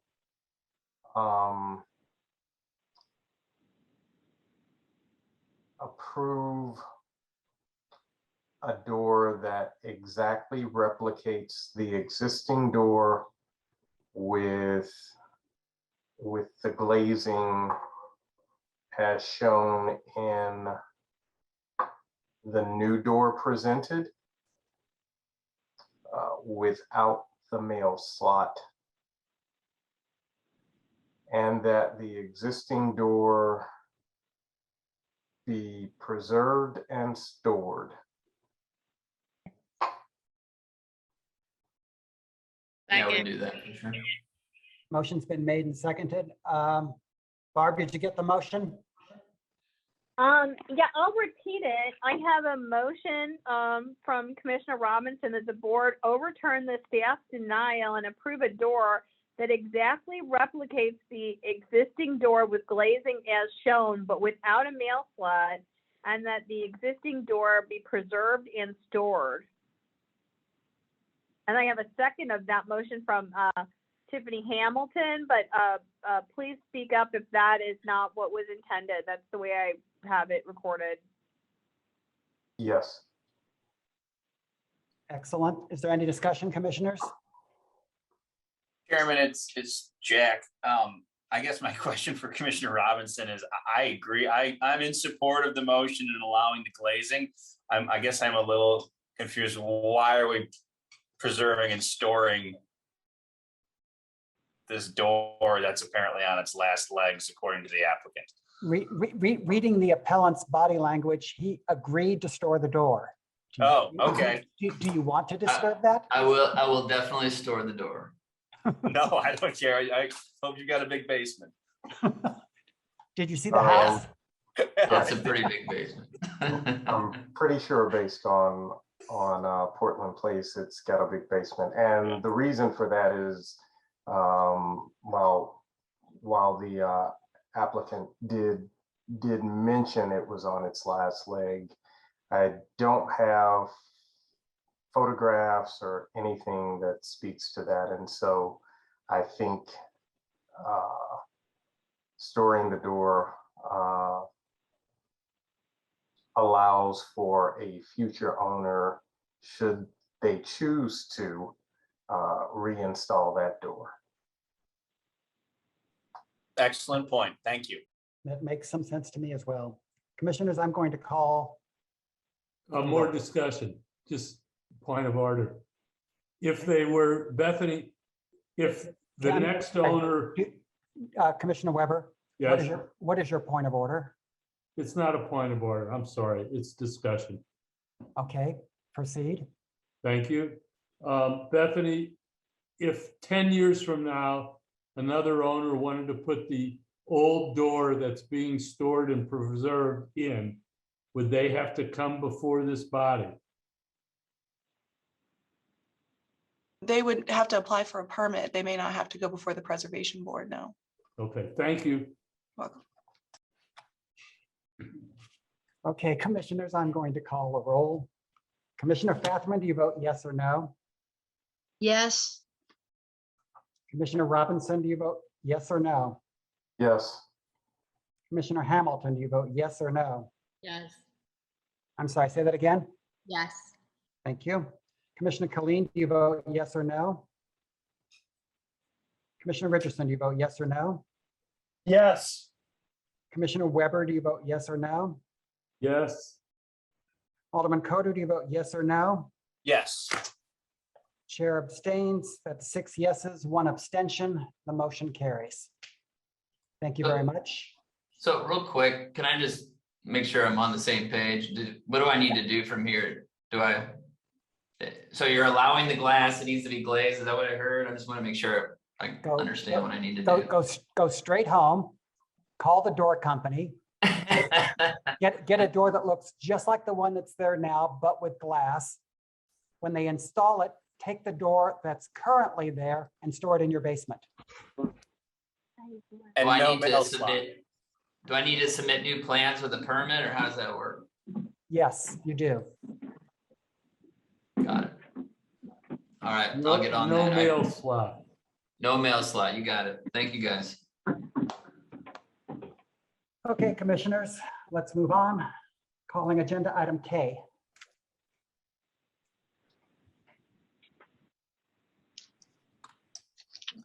Bethany Moore, Cultural Resources. I swear to tell the truth. I would like to enter into the record the PowerPoint, the agenda, this presentation, Ordinance 64689, the enabling ordinance, Ordinance 67901, the Lafayette Square standards, and a letter from the neighborhood, the Lafayette Square Restoration Committee. Let me pause you for just 1 second. Commissioner Weber, are you still here? I am, Mr. Chair, and I can make it through this one, I believe. Okay, thank you. This is 1128 South 18th Street. It is located in Lafayette Square. It's an appeal of the staff denial to retain a camera light that was installed without a permit. Here is the location of the building. It's on the corner of Hickory Street and South 18th Street, and it is surrounded by residences. And here we go. Here is a view of the light and the camera from Hickory Street. It's on both sides. So this view from Hickory Street shows the camera. And then this view from South 18th shows the lights and the camera, and the lights are blue and red and they flash.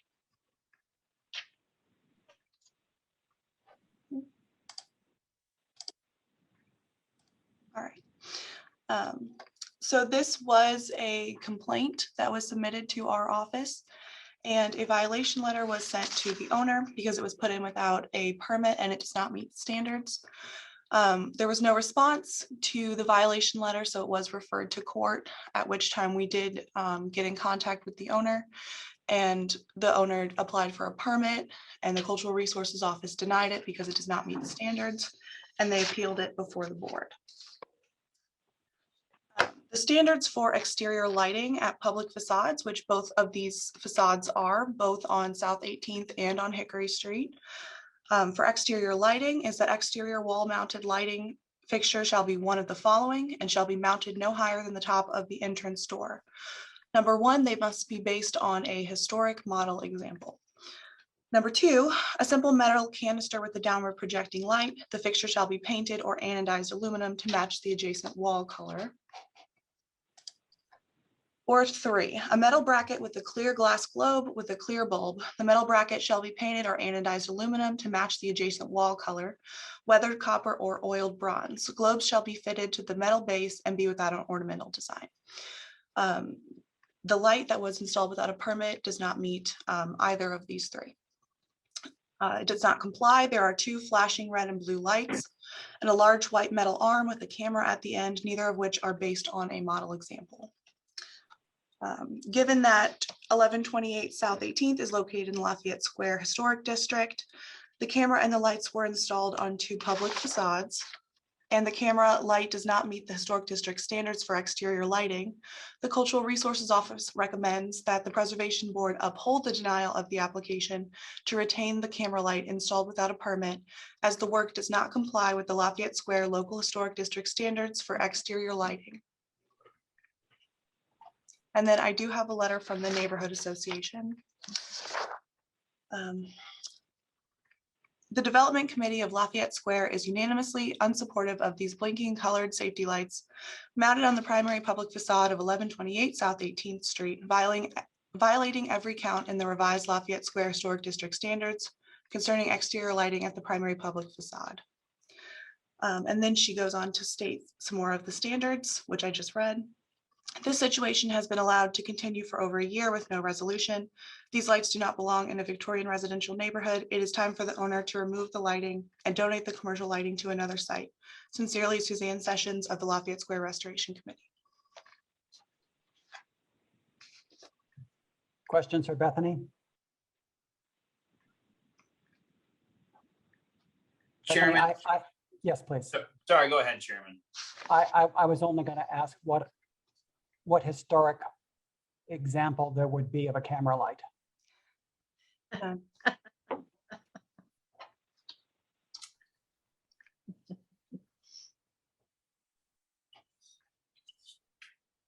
There was no answer to that question, Alderman. Proceed. Oh, okay, sorry, I was waiting to hear that as well. Sorry, I said none. I'm looking for clarification. Is that, is the issue the camera and the light, or just the light, just the blinky light? The issue is both. Neither meet the standards for a model example. Okay, but I mean, I think we would agree that there's cameras all over the neighborhood on people's homes, maybe not protruding as much, but there are other homes with visible security cameras, aren't there? There may be. I don't know that for sure. Okay. Alderman, in discussion, we can probably figure out that it's the red and blue flashing lights that have caught people's attention. Got it. But we'll get to that. Okay, let's hear from the appellant. Hi, I afternoon. don't know if you can you see me and hear me okay? Yes. Okay, great. Hi, my name is Tamara Keefe. I promise to tell the truth. Excellent. Thank you. I am the owner of Clementine's Ice Cream here in St. Louis and in the neighborhood. That building is our offices. We bought that building some years ago and moved our offices there, which, down on the other end of the street, we have our ice cream shop there. When we had the flashing lights, when we had the police lights or whatever they're called put up, we had saw that they had done that in Lafayette Square by the police substation. So there was an example of it. And honestly, I didn't know that I needed a permit. I was replacing cameras that were already there. I didn't know I needed a permit for the flashing light, or I would have done that because I have been a very good steward of St. Louis and Lafayette Square and the many, many neighborhoods that we are in with all of our shops. So had I known that, I never received that letter in July. I was told it was sent registered mail and there was no documentation that I ever got that, and that was never provided. So I never got the letter that there was an issue about it from CRO until the whole court thing. And then I, of course, I responded. So that building, that corner of the neighborhood has been one of the worst corners for crime. I have lived around that corner and on that corner since 2008. So aside from 2 kidnappings, a brutal beating on my front porch around the corner, and multiple thefts, and our building there had been broken into 3 times. I was just tired of the crime and that corner being a pass through for people going into other neighborhoods from other neighborhoods. So like I said, I put up the flashing lights as a deterrent, like the ones that the police have by the substation, and also on Park and Jefferson. They have another one similar to that. And the police have loved it there. The crime rate has dropped in the neighborhood significantly. And the police we're always providing them footage for when they do need it for down on that end of the street. So I guess I'm asking the preservation board to allow me to leave that there because a lot of the neighbors actually really like it. I know there's one neighbor that doesn't like it, who lived across the street from me, because she said she can't leave her blinds open or her windows open at night because if she gets out of bed, she can see the light or can see it. I also did offer to buy her some blinds, and that was not accepted either. So I guess that's my question, or that's my request to have that denial overturned. I don't know enough about how the lights work. Are the red and blue lights integral to the operation of the camera? No, they are separate. Okay. Commissioners, questions of the appellant?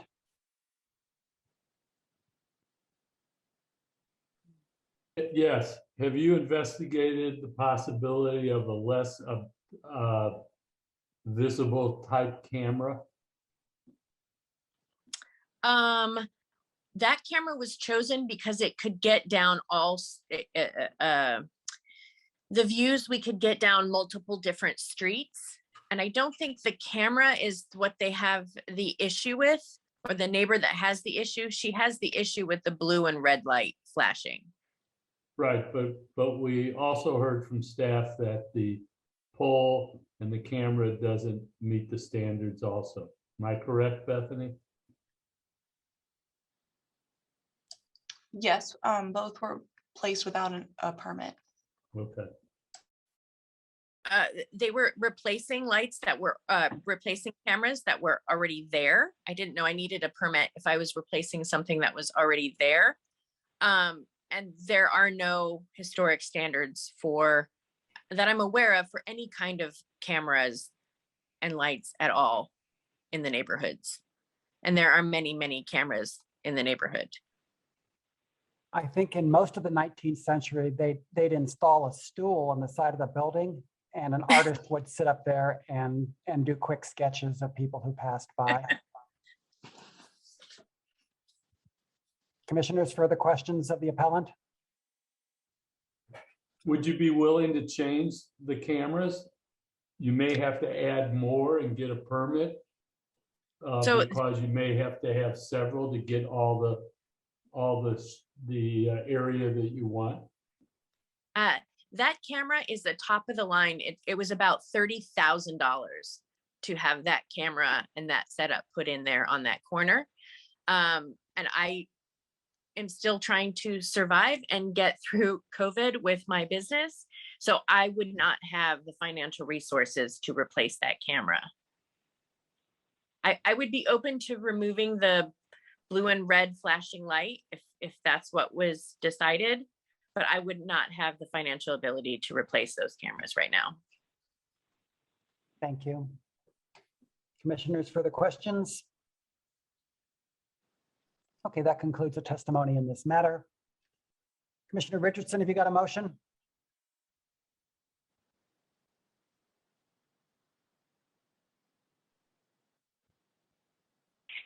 I think I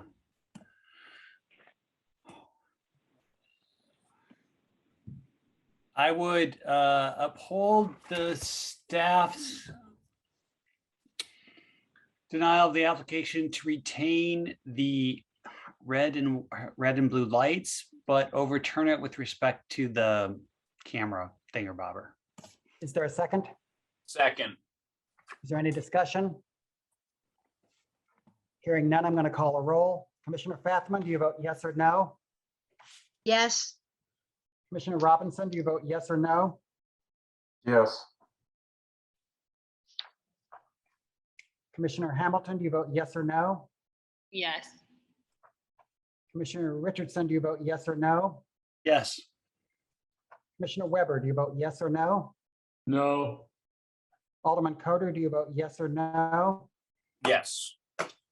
Chair abstains. There are 5 yeses, 1 no, 1 abstention. The motion carries. Thank you all very much. Agenda item L 5305 Delmar.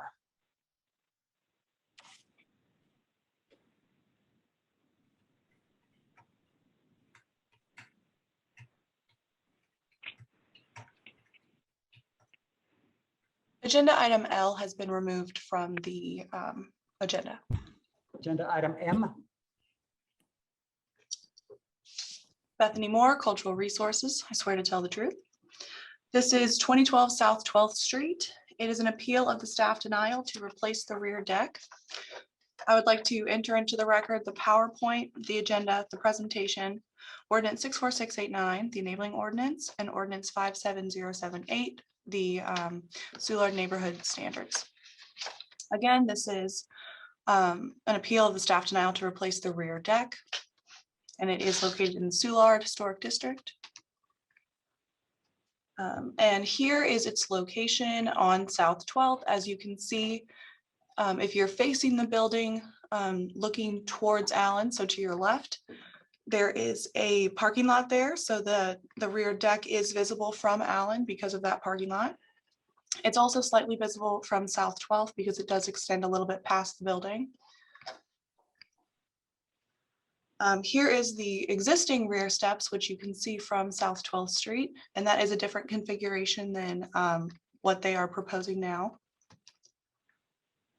Here is the proposed placement of the new rear stair. We did work with them to get the decking pushed back behind the building, so just the stairs will extend a little bit past the front of the building, but it'll all still be visible from the opposite street. And here the deck is behind the building, and then just the stairs extend.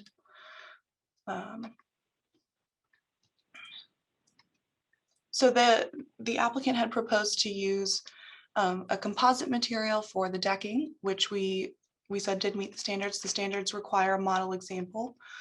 206.3, new appendages to semi-public and private facades. New porches, stoops, and steps at semi-public and private facades shall be based on a model example. And a model example would have been wood. This project does not comply with this section of the standards. Historically, rear decks such as this would have been constructed of wood with a Soulard handrail. A wood porch would never have had a metal handrail, which is what they are proposing. They're proposing to do composite decking and a metal handrail.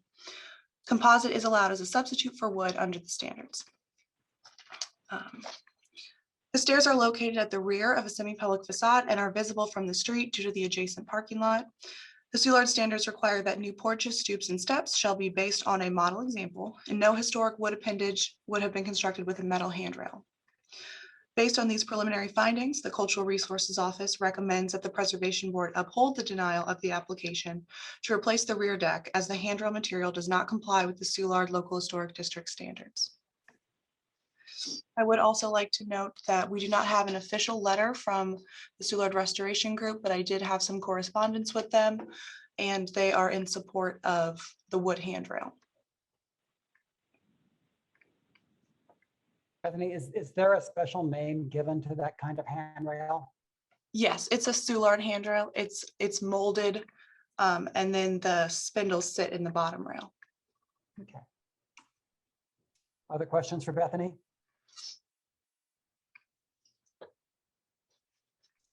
Hearing none. Let's hear from the appellant.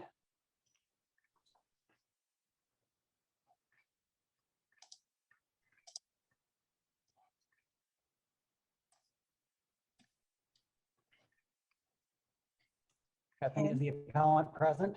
Ken, he was. Let's give him a moment to sort out his technology. Okay, can you hear me now? Oh, there we go.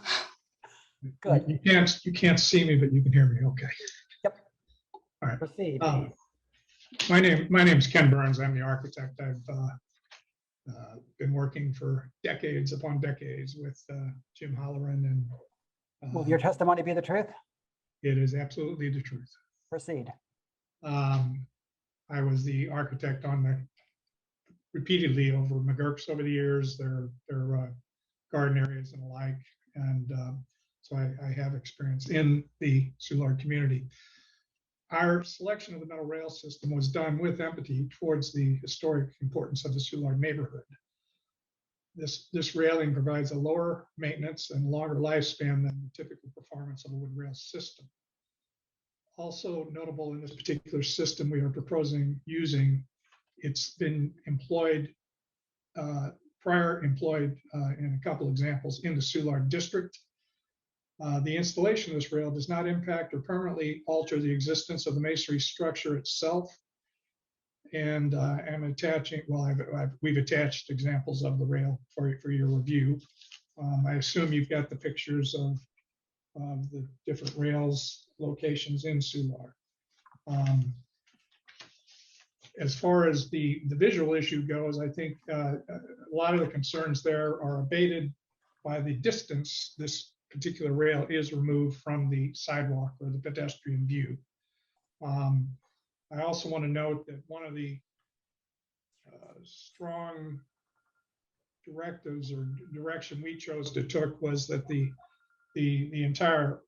size scale of the structure, number one, it's not under roof, so it is exposed to the elements. So we're very concerned about ongoing maintenance concerns. Finally, I guess just kind of I was taken by prior comments made by John P., the architect, on your Benton Park appeal that you approved, that there is kind of a spirit that time does march on, and adaptions, which in this case are not detrimental to the spirit of the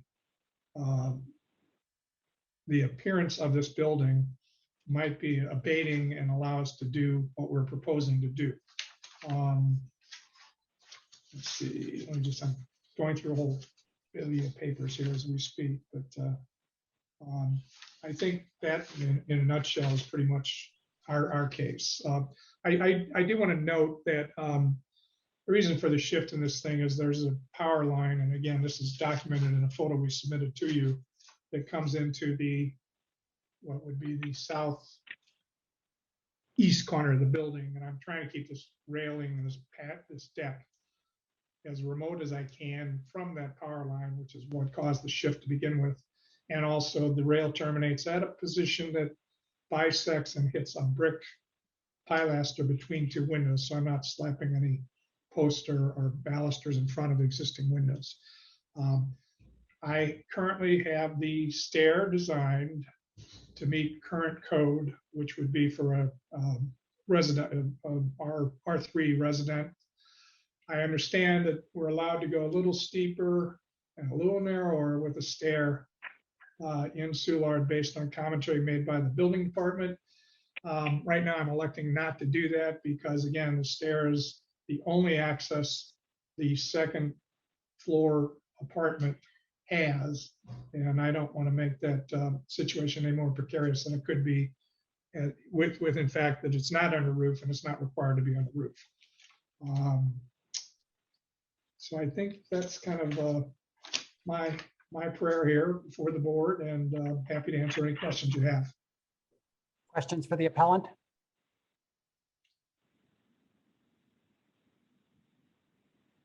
Do we have the pictures that the appellant referenced? They were part of my submission. They were submitted to you in email today earlier. Oh, okay. I can't hold them up in front of my camera because I'm not on camera. It's okay. We have received them. Okay. The one rail, and again, the one rail was 2111 rear Menard, in the rear of Menard, 2111 Menard. There's a application of this rail that's right on a sidewalk.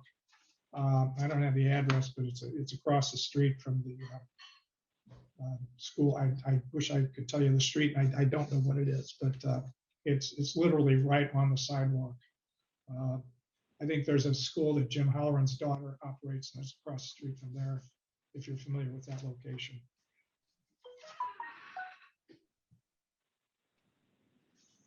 Okay. Has anybody else signed up to speak? We do not have anyone else signed up to speak. Okay. Commissioner Fathman, have you got a motion? No. I'm sorry. Commissioner Hamilton, have you got a motion?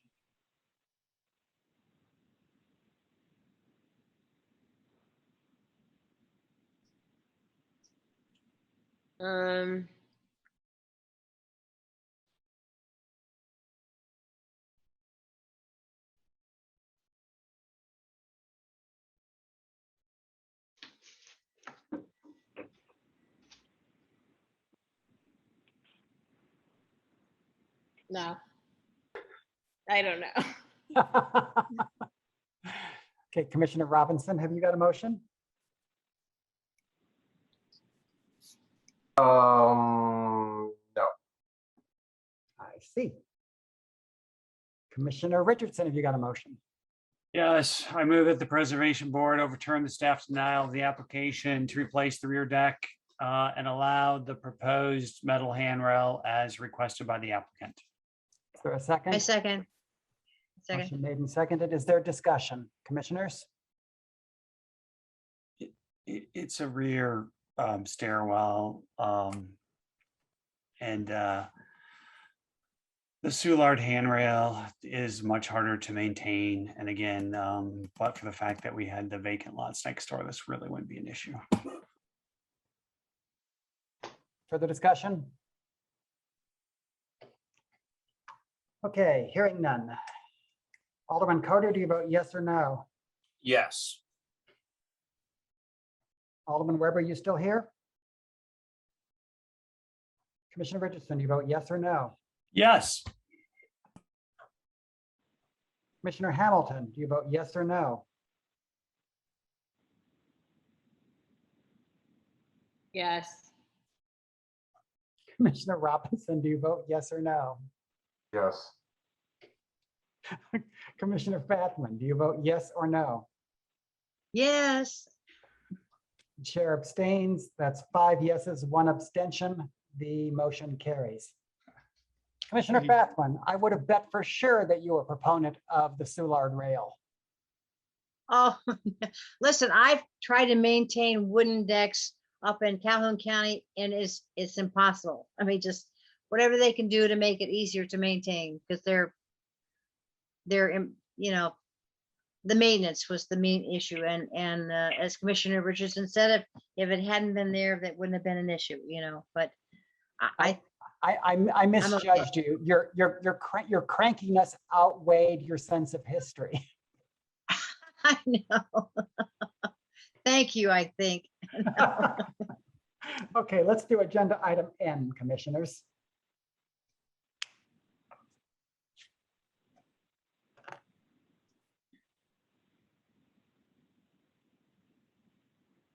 Wow. Right. This is, I'm Andrea Gagan and I swear to tell the truth. I need to enter into the record ordinance 64689 as amended by 64925, the enabling ordinance. Ordinance 64832, the preservation review ordinance, the agenda, the presentation, and the PowerPoint. This is 3800 to 06 North Broadway. Next.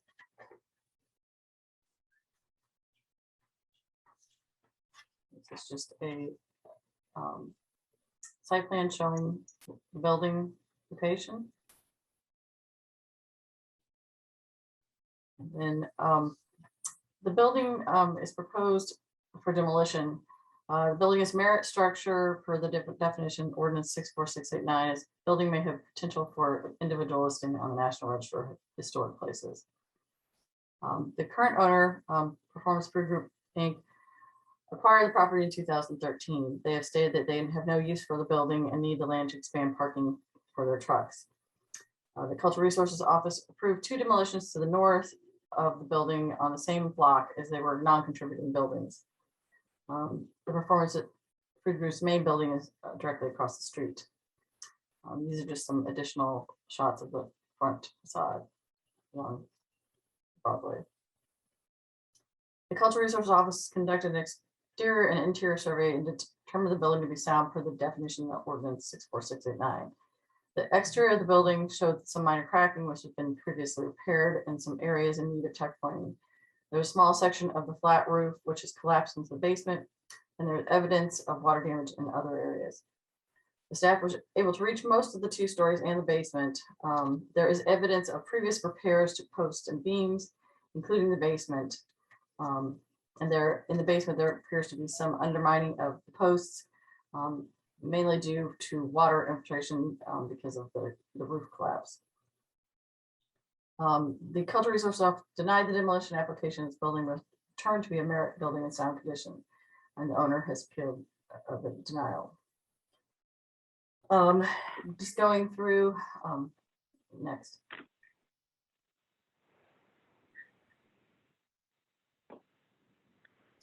This is just some other shots of the exterior. The factory tire outlet signs on the north side of the building, and the other photo is part of the rear of the building. And you can see some of the cracking that's been repaired, and some tuck pointing's done. It looks like portions of it were kind of parted over also. Next. This is looking at the south elevation of the building from the rear. All of the bricks been painted. Next.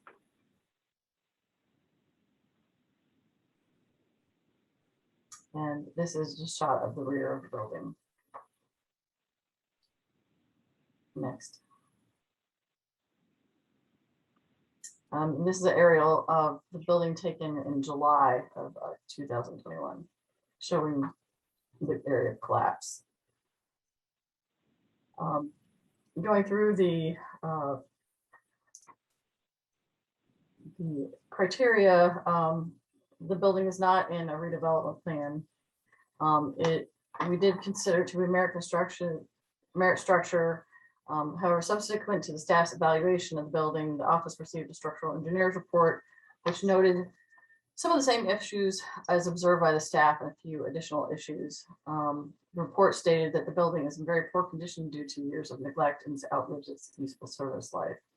It goes on to say that any attempts to repair the roof and floor areas that have collapsed and are in the process of collapsing could cause the surrounding portions of the building structure to also collapse. The stability of the building has been compromised once portions of the roof and floors have been lost due to collapse and will eventually lead to walls collapsing. The recommendation of the structural engineer was that the building be immediately demolished. Per our inspection, the building appeared to be sound according to the standards in Ordinance 64689, which just means that the visible portions of exterior walls and roofs, which we couldn't actually see the roof at this point, appear to be capable of continuing to support their current loads for 6 months or more. The surrounding block is mainly empty. Like I said, there were two buildings to the north, which is in the left-hand corner, the metal building, and then the other one is actually a metal building also, that were not historically significant. And it's located in an industrial area. If it was reused, industrial use would be best. The owner has not provided any estimates for its repair or renovation. The other properties across the street and as said to the south are well maintained. There haven't also been any hardship information has not been presented to the Cultural Resources Office.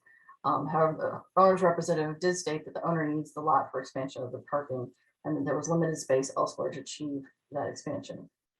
And there's no subsequent construction as the land would become a parking lot. Next.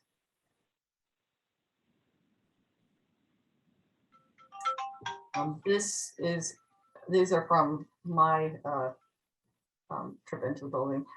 This is the area of the roof collapse, and this extends all the way through to the basement.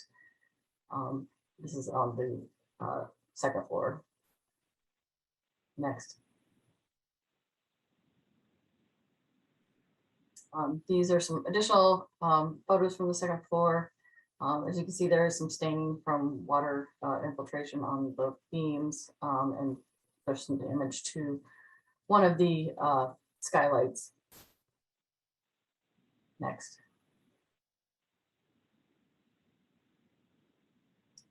These are from the first floor. As you can see, there's a variety of flooring types. There's some metal flooring, there's some concrete floor, and there's some wood floor. A lot of the wood floor is not in very good condition. There's a lot of splintering, and those were areas we didn't really walk. Next.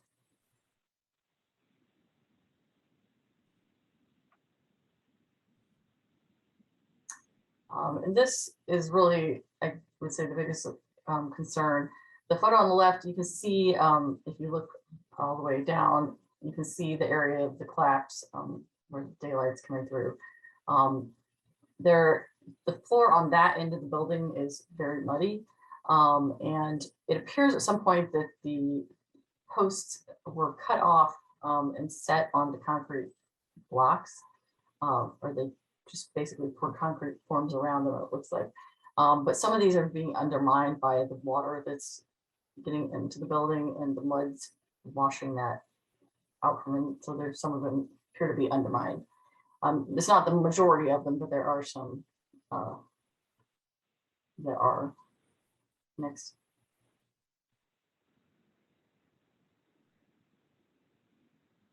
And this is just some context north and south of the building. As you see, there's a building or two to the north, and then the building to the south, close to the south, that is in good shape. Next.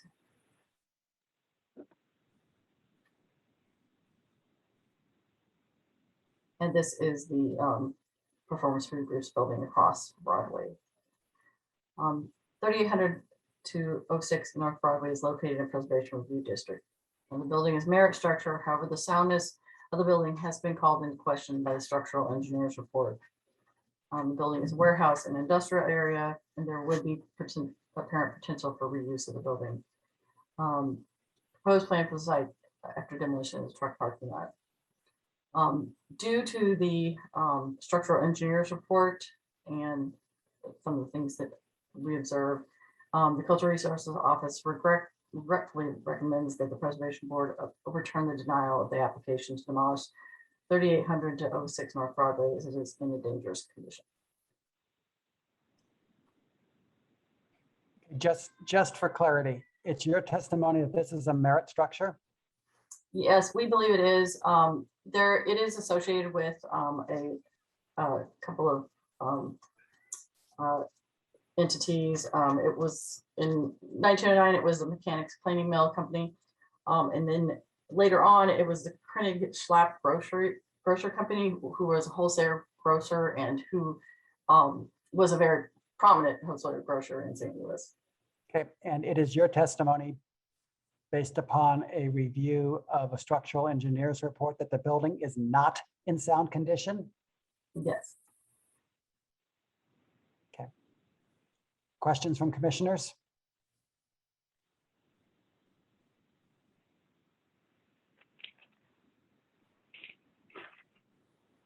Okay, let's hear from the appellant.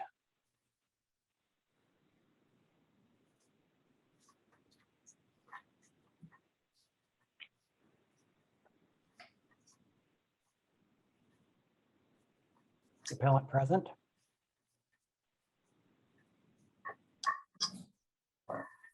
Yes, we both are. This is Tom Mertz with Performance Food Group. I promise to tell the truth. We not have a lot to add to Andrea's presentation, other than to let the photos and the structural engineer's report speak for itself. Commissioners, do you have questions for the appellants? Nope.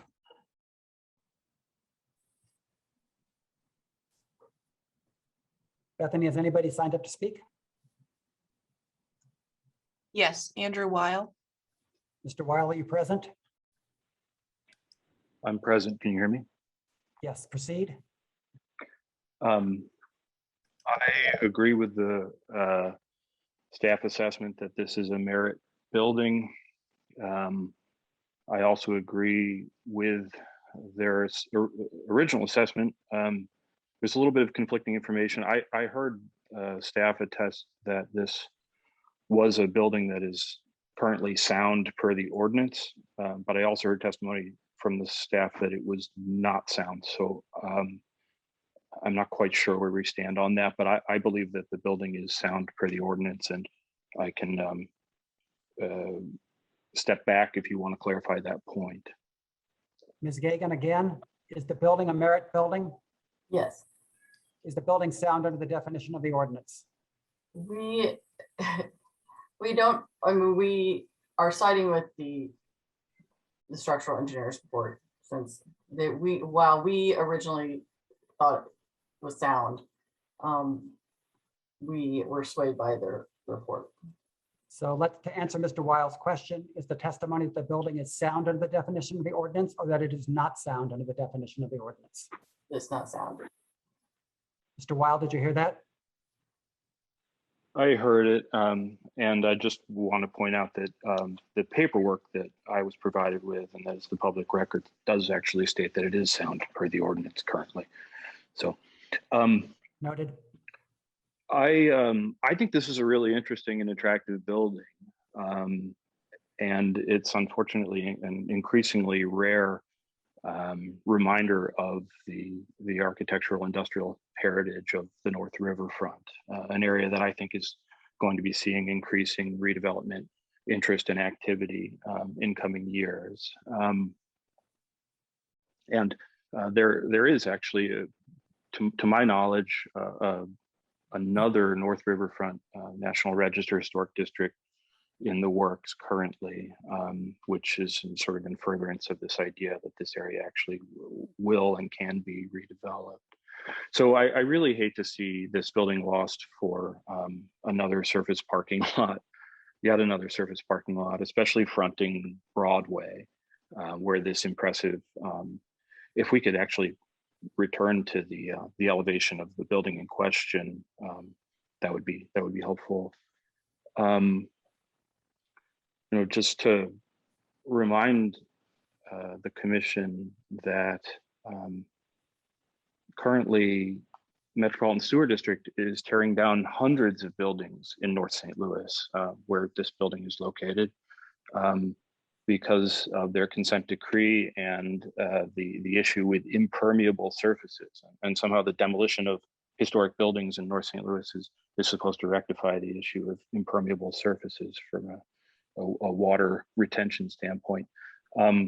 What's being proposed here is the loss of an attractive, significant historic building for the purpose of an impermeable surface. This will be replaced with a surface parking lot, an asphalt parking lot. Also, I'd just call attention to the testimony or the documentation that the applicant has stated that they have no use for this building. I see this too often, as do you, members of the commission, that the question arises, why do people acquire buildings for which they have no use? Especially when it's public knowledge that this building, when acquired and still to this day, is subject to preservation review. So why acquire a substantial historic building like this for which one has no use, knowing that demolition of it is difficult? Unfortunately, demolition becomes much more difficult or much easier when these buildings are allowed to deteriorate and get to the point where they become a public safety hazard. And I don't know that this is, it may well be, but I believe it to be sound per the ordinance, and that's the documentation that I've been provided with, and the public has been provided with. So I would just say that I don't have a lot of confidence about what the ultimate outcome for this building will be if the demolition application is denied, especially in the absence of consequences for code violations in this city, or any sort of meaningful requirements for people to maintain the buildings that they own. So yeah, this property will likely disappear eventually, but it may not. We see that happen all the time as well. It doesn't have to disappear. But I would just argue that this is the preservation board, and the fact that if the demolition is denied by you all, that the future of the building remains uncertain.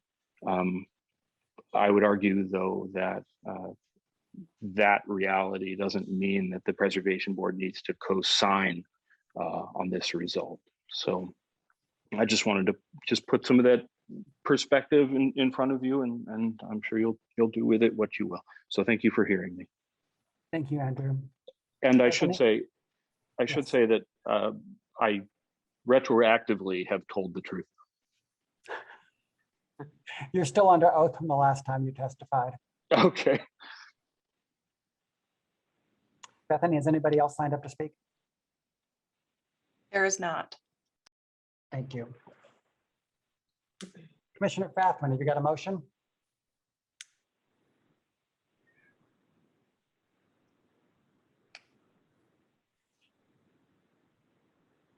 Richardson has one. Hang on one second. Commissioner Fathman?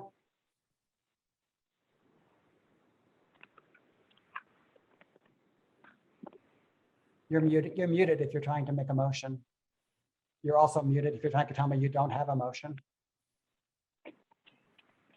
I don't have a motion. Something's happening in my downstairs right now. Okay. I'm sorry. I have to Go deal ahead. with it. Okay. Go ahead and go. Commissioner Richardson, have you got a motion? Thank you. Thank you. Yes, I move that the preservation board overturn the denial of the application to demolish this building as the CRO staff as well as the structural engineers report state that the building is unsound under the definition of sound in the ordinance. Second. Motion made and seconded. Is there any discussion?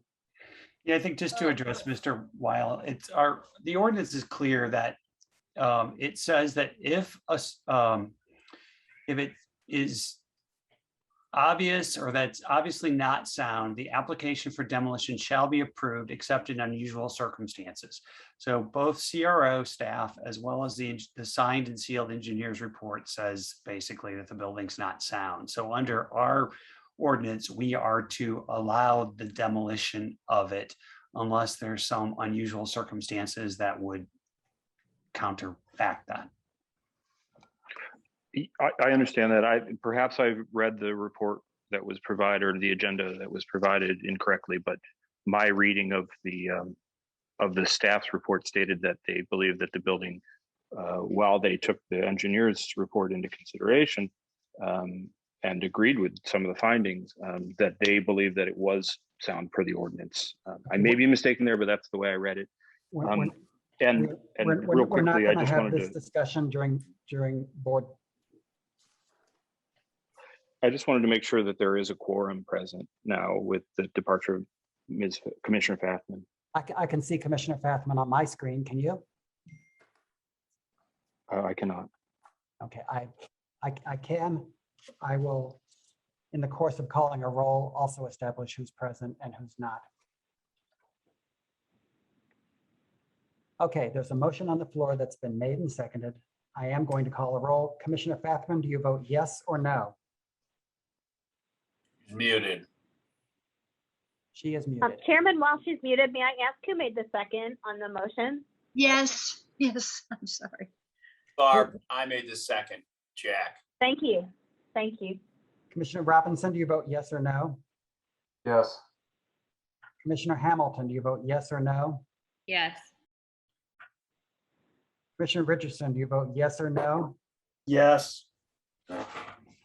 Alderman Coder, do you vote yes or no? Yes. Chair abstains from the vote. There are 5 yeses, 1 abstention, and the motion carries. I also note with the presence of 6 commissioners, there was a quorum present. Okay, commissioners, calling agenda item O.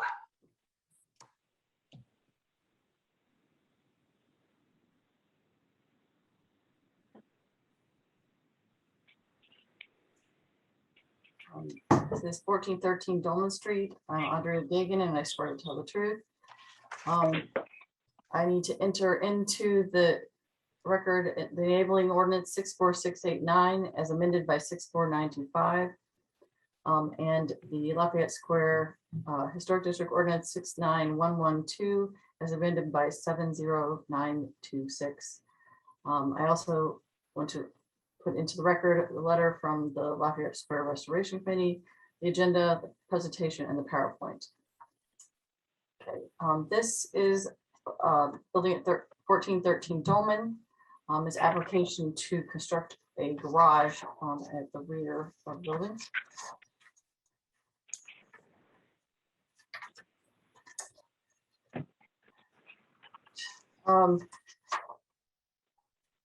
The Cultural Resources Office received a permit application to construct a garage at the rear of 1413 Dolman.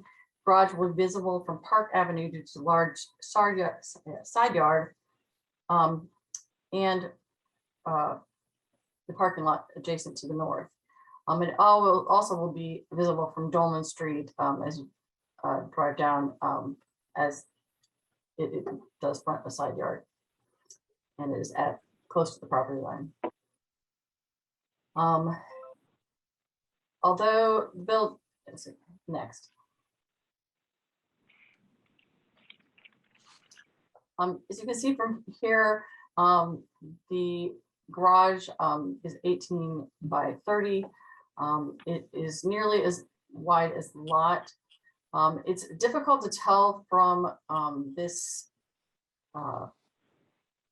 site plan how close it is, and it appears to extend past the edge of the front building. But I haven't been able to get a better site plan from the applicant.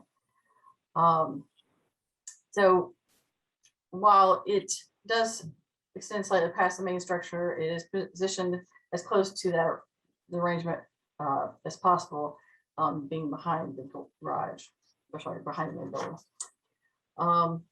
As far as the construction materials are concerned, it does not comply. Because the garage faces on a side yard, the garage is required to be brick. And also because it extends past the edge of the building, that portion of the building would also be required to be brick. This is next.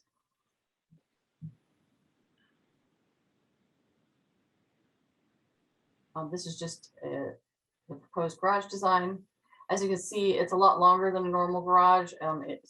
It's 30 feet long. Next.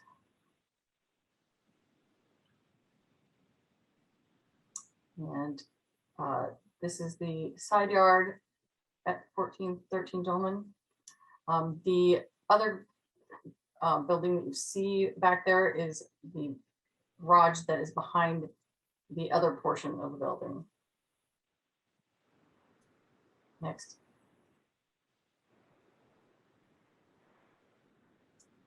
This is just another shot of the side yard, looking back towards where the garage would be. Next. And a shot of the area from Park Avenue. And there's, again, the brown garage there is, this will be in front of that. The yellow garage is another property in. Next. And this is just some context on Dolman. Next.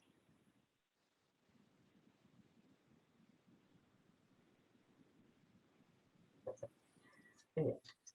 1413 Dolman Street is located in Lafayette Square Historic District, and the proposed garage sites on a public street and side yard.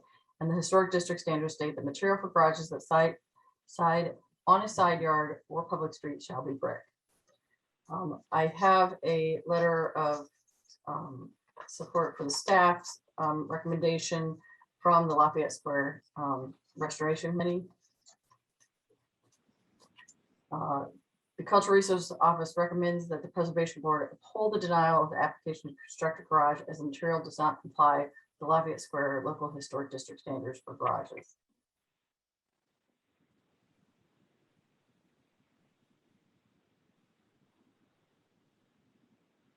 Anything else for the record? That was it.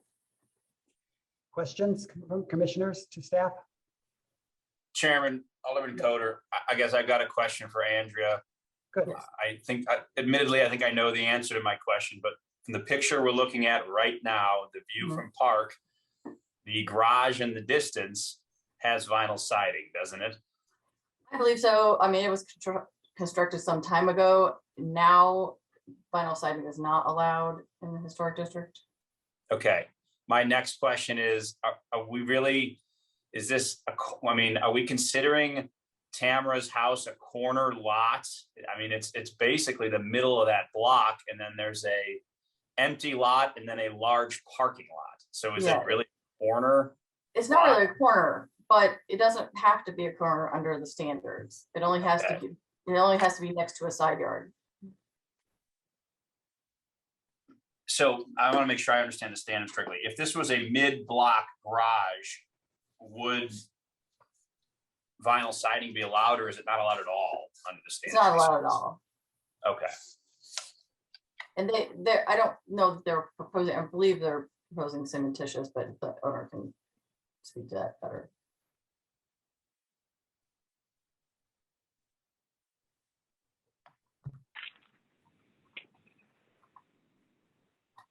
Other questions?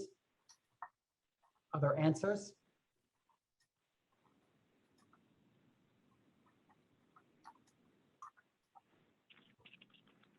Jack, are you satisfied? For now, yes. Okay, let's hear from the appellant. You're back. Hi, this is Tamara Keefe here again, and I promise to tell the truth again.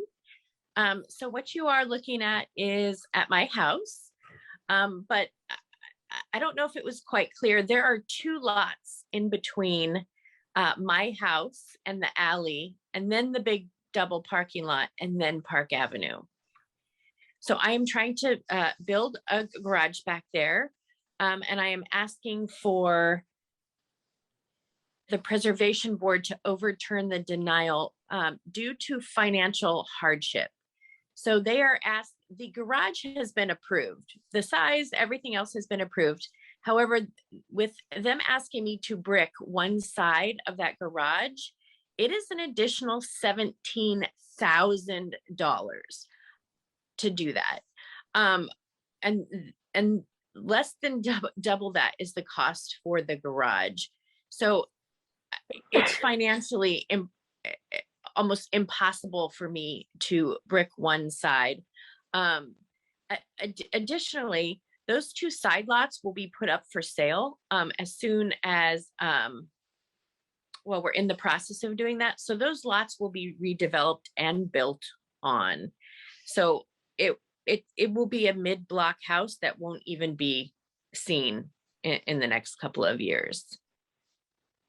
And as you can see from the picture, the picture isn't, I sent in some other pictures as well to be shown. So that picture is taken from inside that parking lot. So if you actually stand on Park, you can't even see into those, or you won't even be able to see that my garage or that building.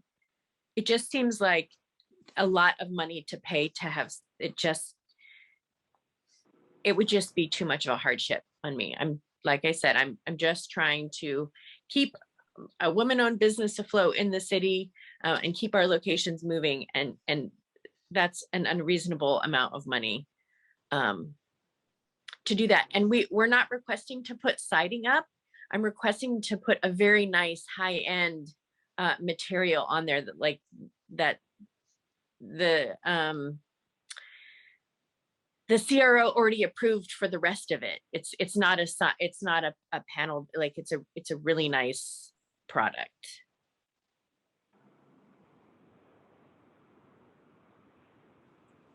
I think that's it. Questions, commissioners? Bethany, has anybody signed up to speak? We do not have anyone else signed up to speak. Okay, then. Alderman Coder, have you got a motion? Yeah. I move to overturn the director's denial and allow the applicant to construct a garage without brick, with a non-brick material to be agreed upon and approved by Cultural Resources. Second. Is there any discussion? Hearing none, I'm going to call a roll. Commissioner Fathman, do you vote yes or no? No. Commissioner Robinson, do you vote yes or no? No. Commissioner Hamilton, do you vote yes or no? Yes. Commissioner Richardson, do you vote yes or no? Yes. Alderman Carter, do you vote yes or no? Yes. Commissioners, that's 3 yeses, 2 noes. The motion carries. Okay, commissioners. The applicant of agenda item A, an item that we approved earlier, has asked us to reconsider our approval. Having voted on the prevailing side, I move that our vote on agenda item A be reconsidered, and I need a second. Second. All those in favor of reconsidering this signify by saying aye. Aye. Opposed? The ayes have it. Commissioners, we have agenda item A before us again, 2717 Sydney. I don't think we need to hear staff report, but a representative of the applicant is present and would like to speak. Okay, great. Yeah, my name is Jeff Ryan. I'm an architect with Christner Architects, and I am the design principal for this project at 2717 Sydney for Rung for Women. I'll be quick about this. I really appreciate everyone's extra time here. And again, we were delighted that you preliminarily approved our application. We're a little surprised by the stipulation, and we'd like to contest that stipulation. So I just want to say that I think we have been earnest and diligent in following the protocols and guidelines for the compatible new construction in the historic district at Fox Park. We've met with Fox Park's Historic Standards Committee several times, and we have included or at least invited the CRO to participate in those meetings, and CRO has been there at least once. We have worked with both the Fox Park and CRO to make changes to the building. We have been open to that. We have evolved the building through the process, and we believe it's been very successful. Fox Park is very excited about the project. They're very happy with the design.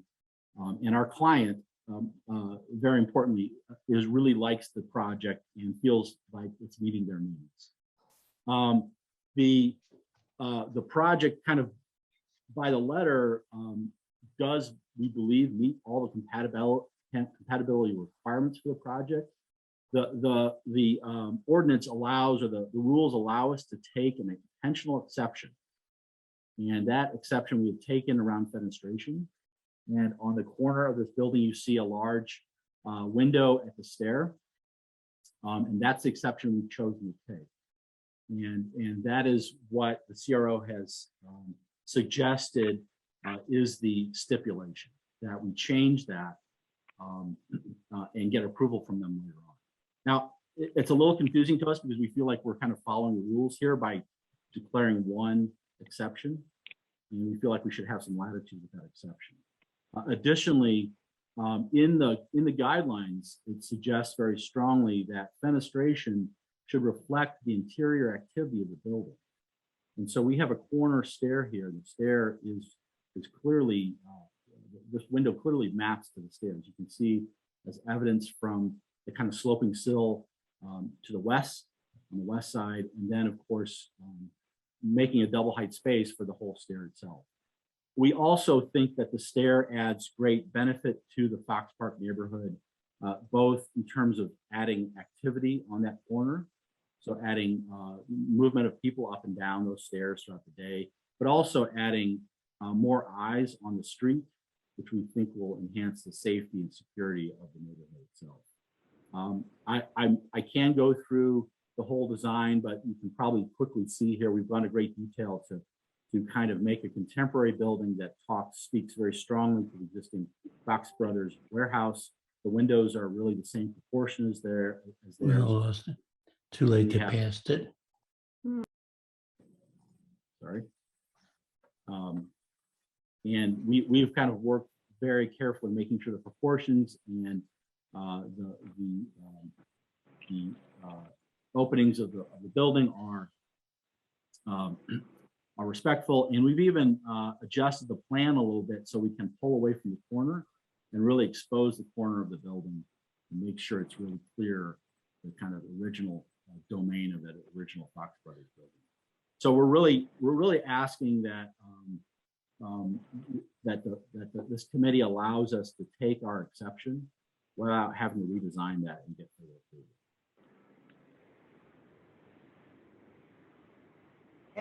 Thank you. Jan Cameron. Yes, do I get to respond? Yes, please. Okay, the one thing that was left out of that presentation is what the actual policy says, and that is that when you select fenestration as a differentiation, the pattern of openings need not match the pattern on the block, but it also says that differentiated fenestration patterns cannot detract from the historic character of the block. It was the staff's feeling that while the rest of the building was fantastic and complied in every way to the policy, this large opening was not an element seen anywhere in the Fox Park Historic District, or indeed in any of the city's historic district. So that is why we brought this to the board. Mr. Ryan? Yeah, I would just suggest that the language is a little unclear here. It doesn't state that there needs to be precedent that this needs to follow, but it can't detract from it. And I would say detract is a pretty subjective syntax in that statement. And we felt like, we're not creating a sculptural element on this corner. We're not popping above it. We're staying within the mass of the building. We feel like the kind of window material and the way we're treating the opening is sympathetic to the existing building. It's just larger. So we think that these guidelines have some ambiguity to them, and it's allowing for, I think, a subjective interpretation of the building from the staff. Ms. Cameron? Well, I can't see how this very large opening, which is something similar to what one would see on major commercial buildings in the county, let's have it said, would reflect appropriately on the historic character of the Fox Park District.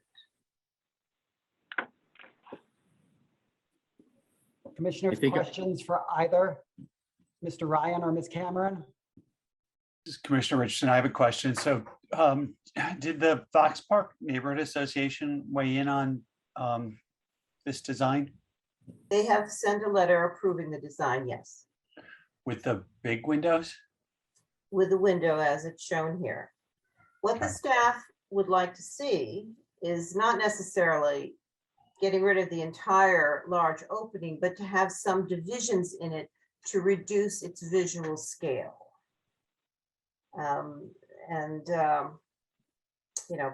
This apparently is a very important element for Rung. And so there it is. I'm sorry, but what we voted on was the stipulation was that the size of the two-story window be reduced. But now I hear you saying just breaking it up more. No, I mean, that would have to be a discussion with the designers as to what would be appropriate. But the idea of a very large expanse of glazing at this corner, which I have to say, if I had been able to show my slides, actually points towards a residential area, not the commercial area that is actually directly opposite. I think, yeah, thank you, Bethany. Keep going. Keep going right here. That is what the window points at. Okay, it doesn't point at the industrial and commercial buildings further to the east. It points at these. So that was staff's concern. Perhaps it's not significant, but that is the reason why we brought it to the board the way we did. And that's, Jan, that's not completely fair, quite frankly. The window has two facades to it. It has one to the west, which really faces towards the alley of the residential units to the west, and it faces to the south, and it looks directly at commercial. There's a smoothie shop right across from where this window will be. My impression when I was on the site was that this would be the view directly from the corner of the building. Now, perhaps I'm incorrect. Do we have a site plan? We do at the front. Okay.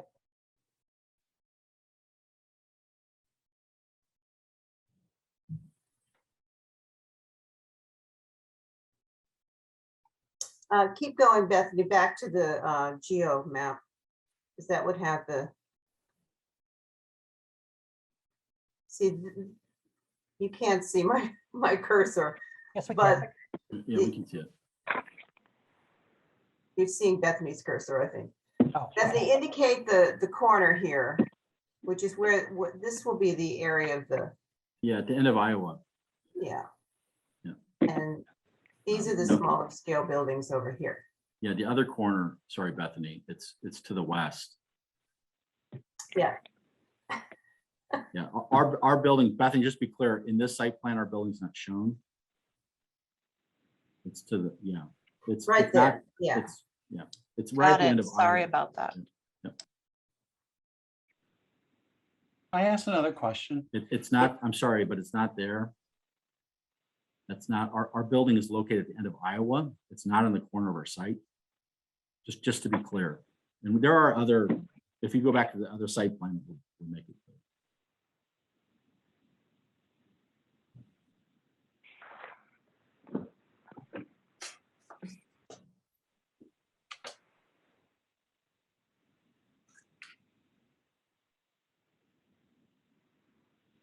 Okay. Can I ask- Commissioner- Yes, please, go ahead.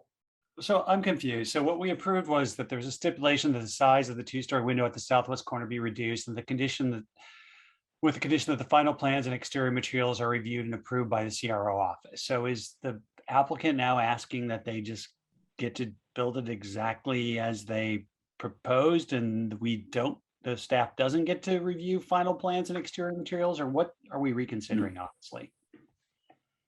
Should I speak to that, Richards? Why don't you tell us what you want?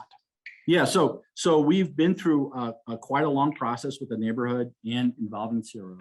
We're at a point in our schedule where we'd like to continue on our progress with the documentation of this building. We are happy to review the materials with the CRO in Jan. And those are being reflected, but we would like to continue with the corner window. And this is something that's been vetted at length with Fox Park. And I think just because we got pushed to the end, there were people from Fox Park who were willing to speak up on our behalf here tonight. They had to leave. But this has been a long subject of debate within the community, not even debate, just discussion. And we have made the adjustments that they're very happy with this project.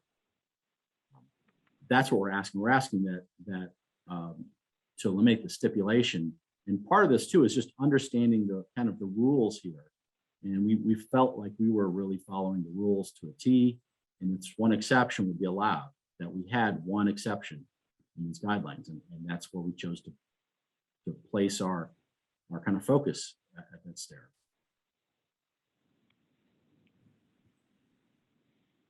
Commissioners, further questions? Well, to defend staff, I mean, those are guidelines for new construction, not the rules. The rules are the ordinance, and then there's new construction guidelines.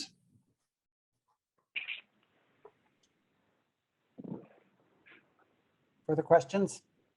So, yeah, so this large window does in fact, at least from my view of the site plan, face out towards the residential portion.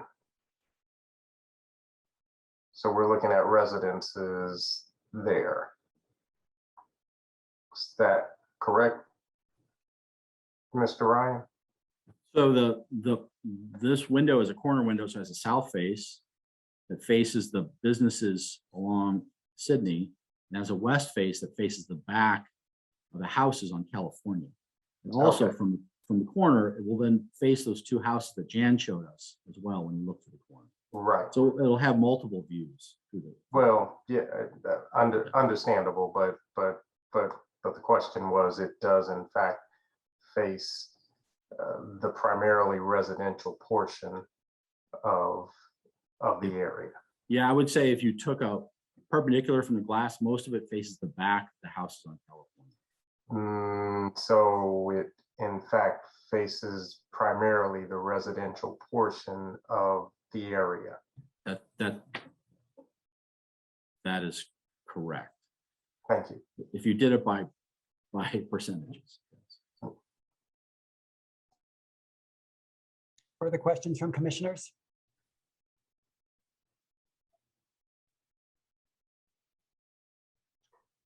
Okay, hearing none. Commissioner Richardson, have you got a motion? I don't. Commissioner Robinson, have you got a motion? I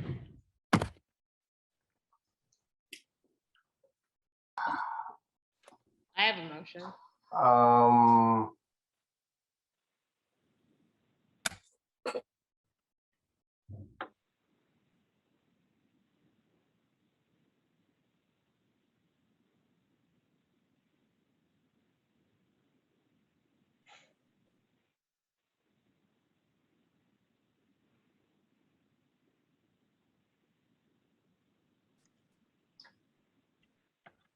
I move that the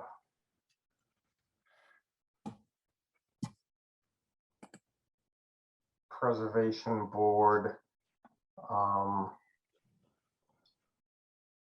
grant preliminary approval with the stipulation that the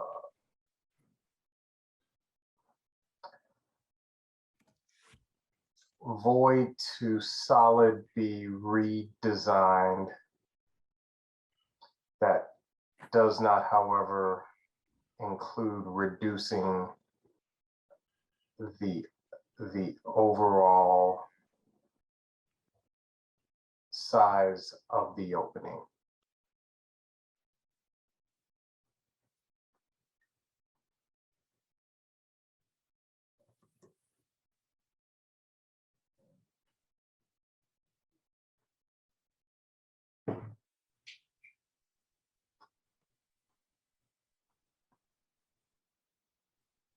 And regarding final plans and exterior materials, Commissioner Robinson? Yes, and that final plans and exterior materials be reviewed by Cultural Resources Office. Is there a second to that motion? Second. Is there discussion? I like Only it. discussion point, do we need to clarify in Commissioner Robinson's motion that that stipulation of the void to solid material is regarding the two-story window? I don't know if he said that or if I just missed it. I did not, and that is regarding the corner two-story window. And to be clear, what I am essentially saying is that, you know, the height and width of the opening can remain, but we need to reduce some of the glass. Was that clear to the alderman who, sorry, to the commission who seconded it? Crystal clear. Okay. Any discussion? All those in favor of the motion signify by saying aye. Aye. Opposed? Chair abstains. The ayes have it. Thank you very much. Director's report. Hi, good evening, everyone. Meg Lustow, I've met most of you via phone. This is the first time I think I've seen y'all in meetings, although I have been in attendance for the past 2 meetings.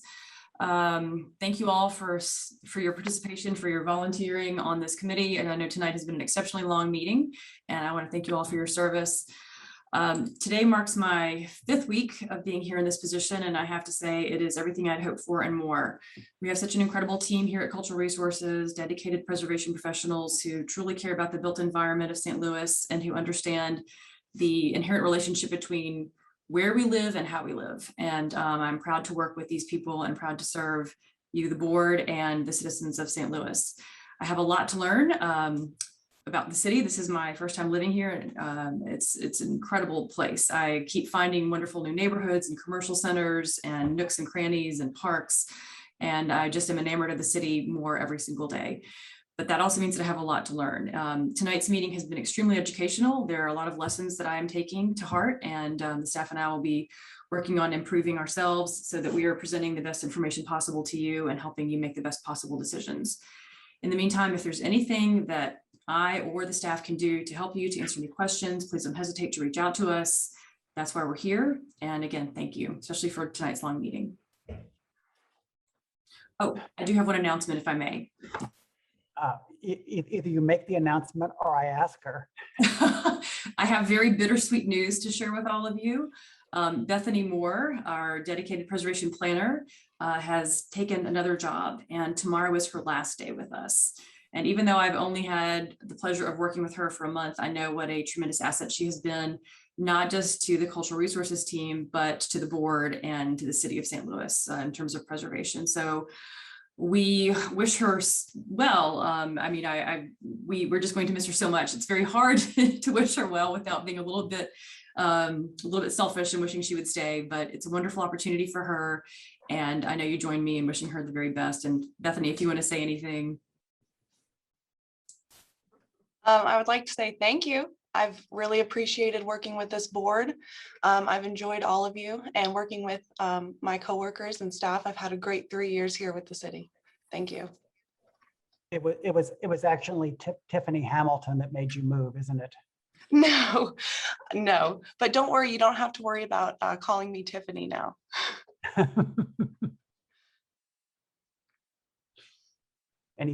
Anybody else?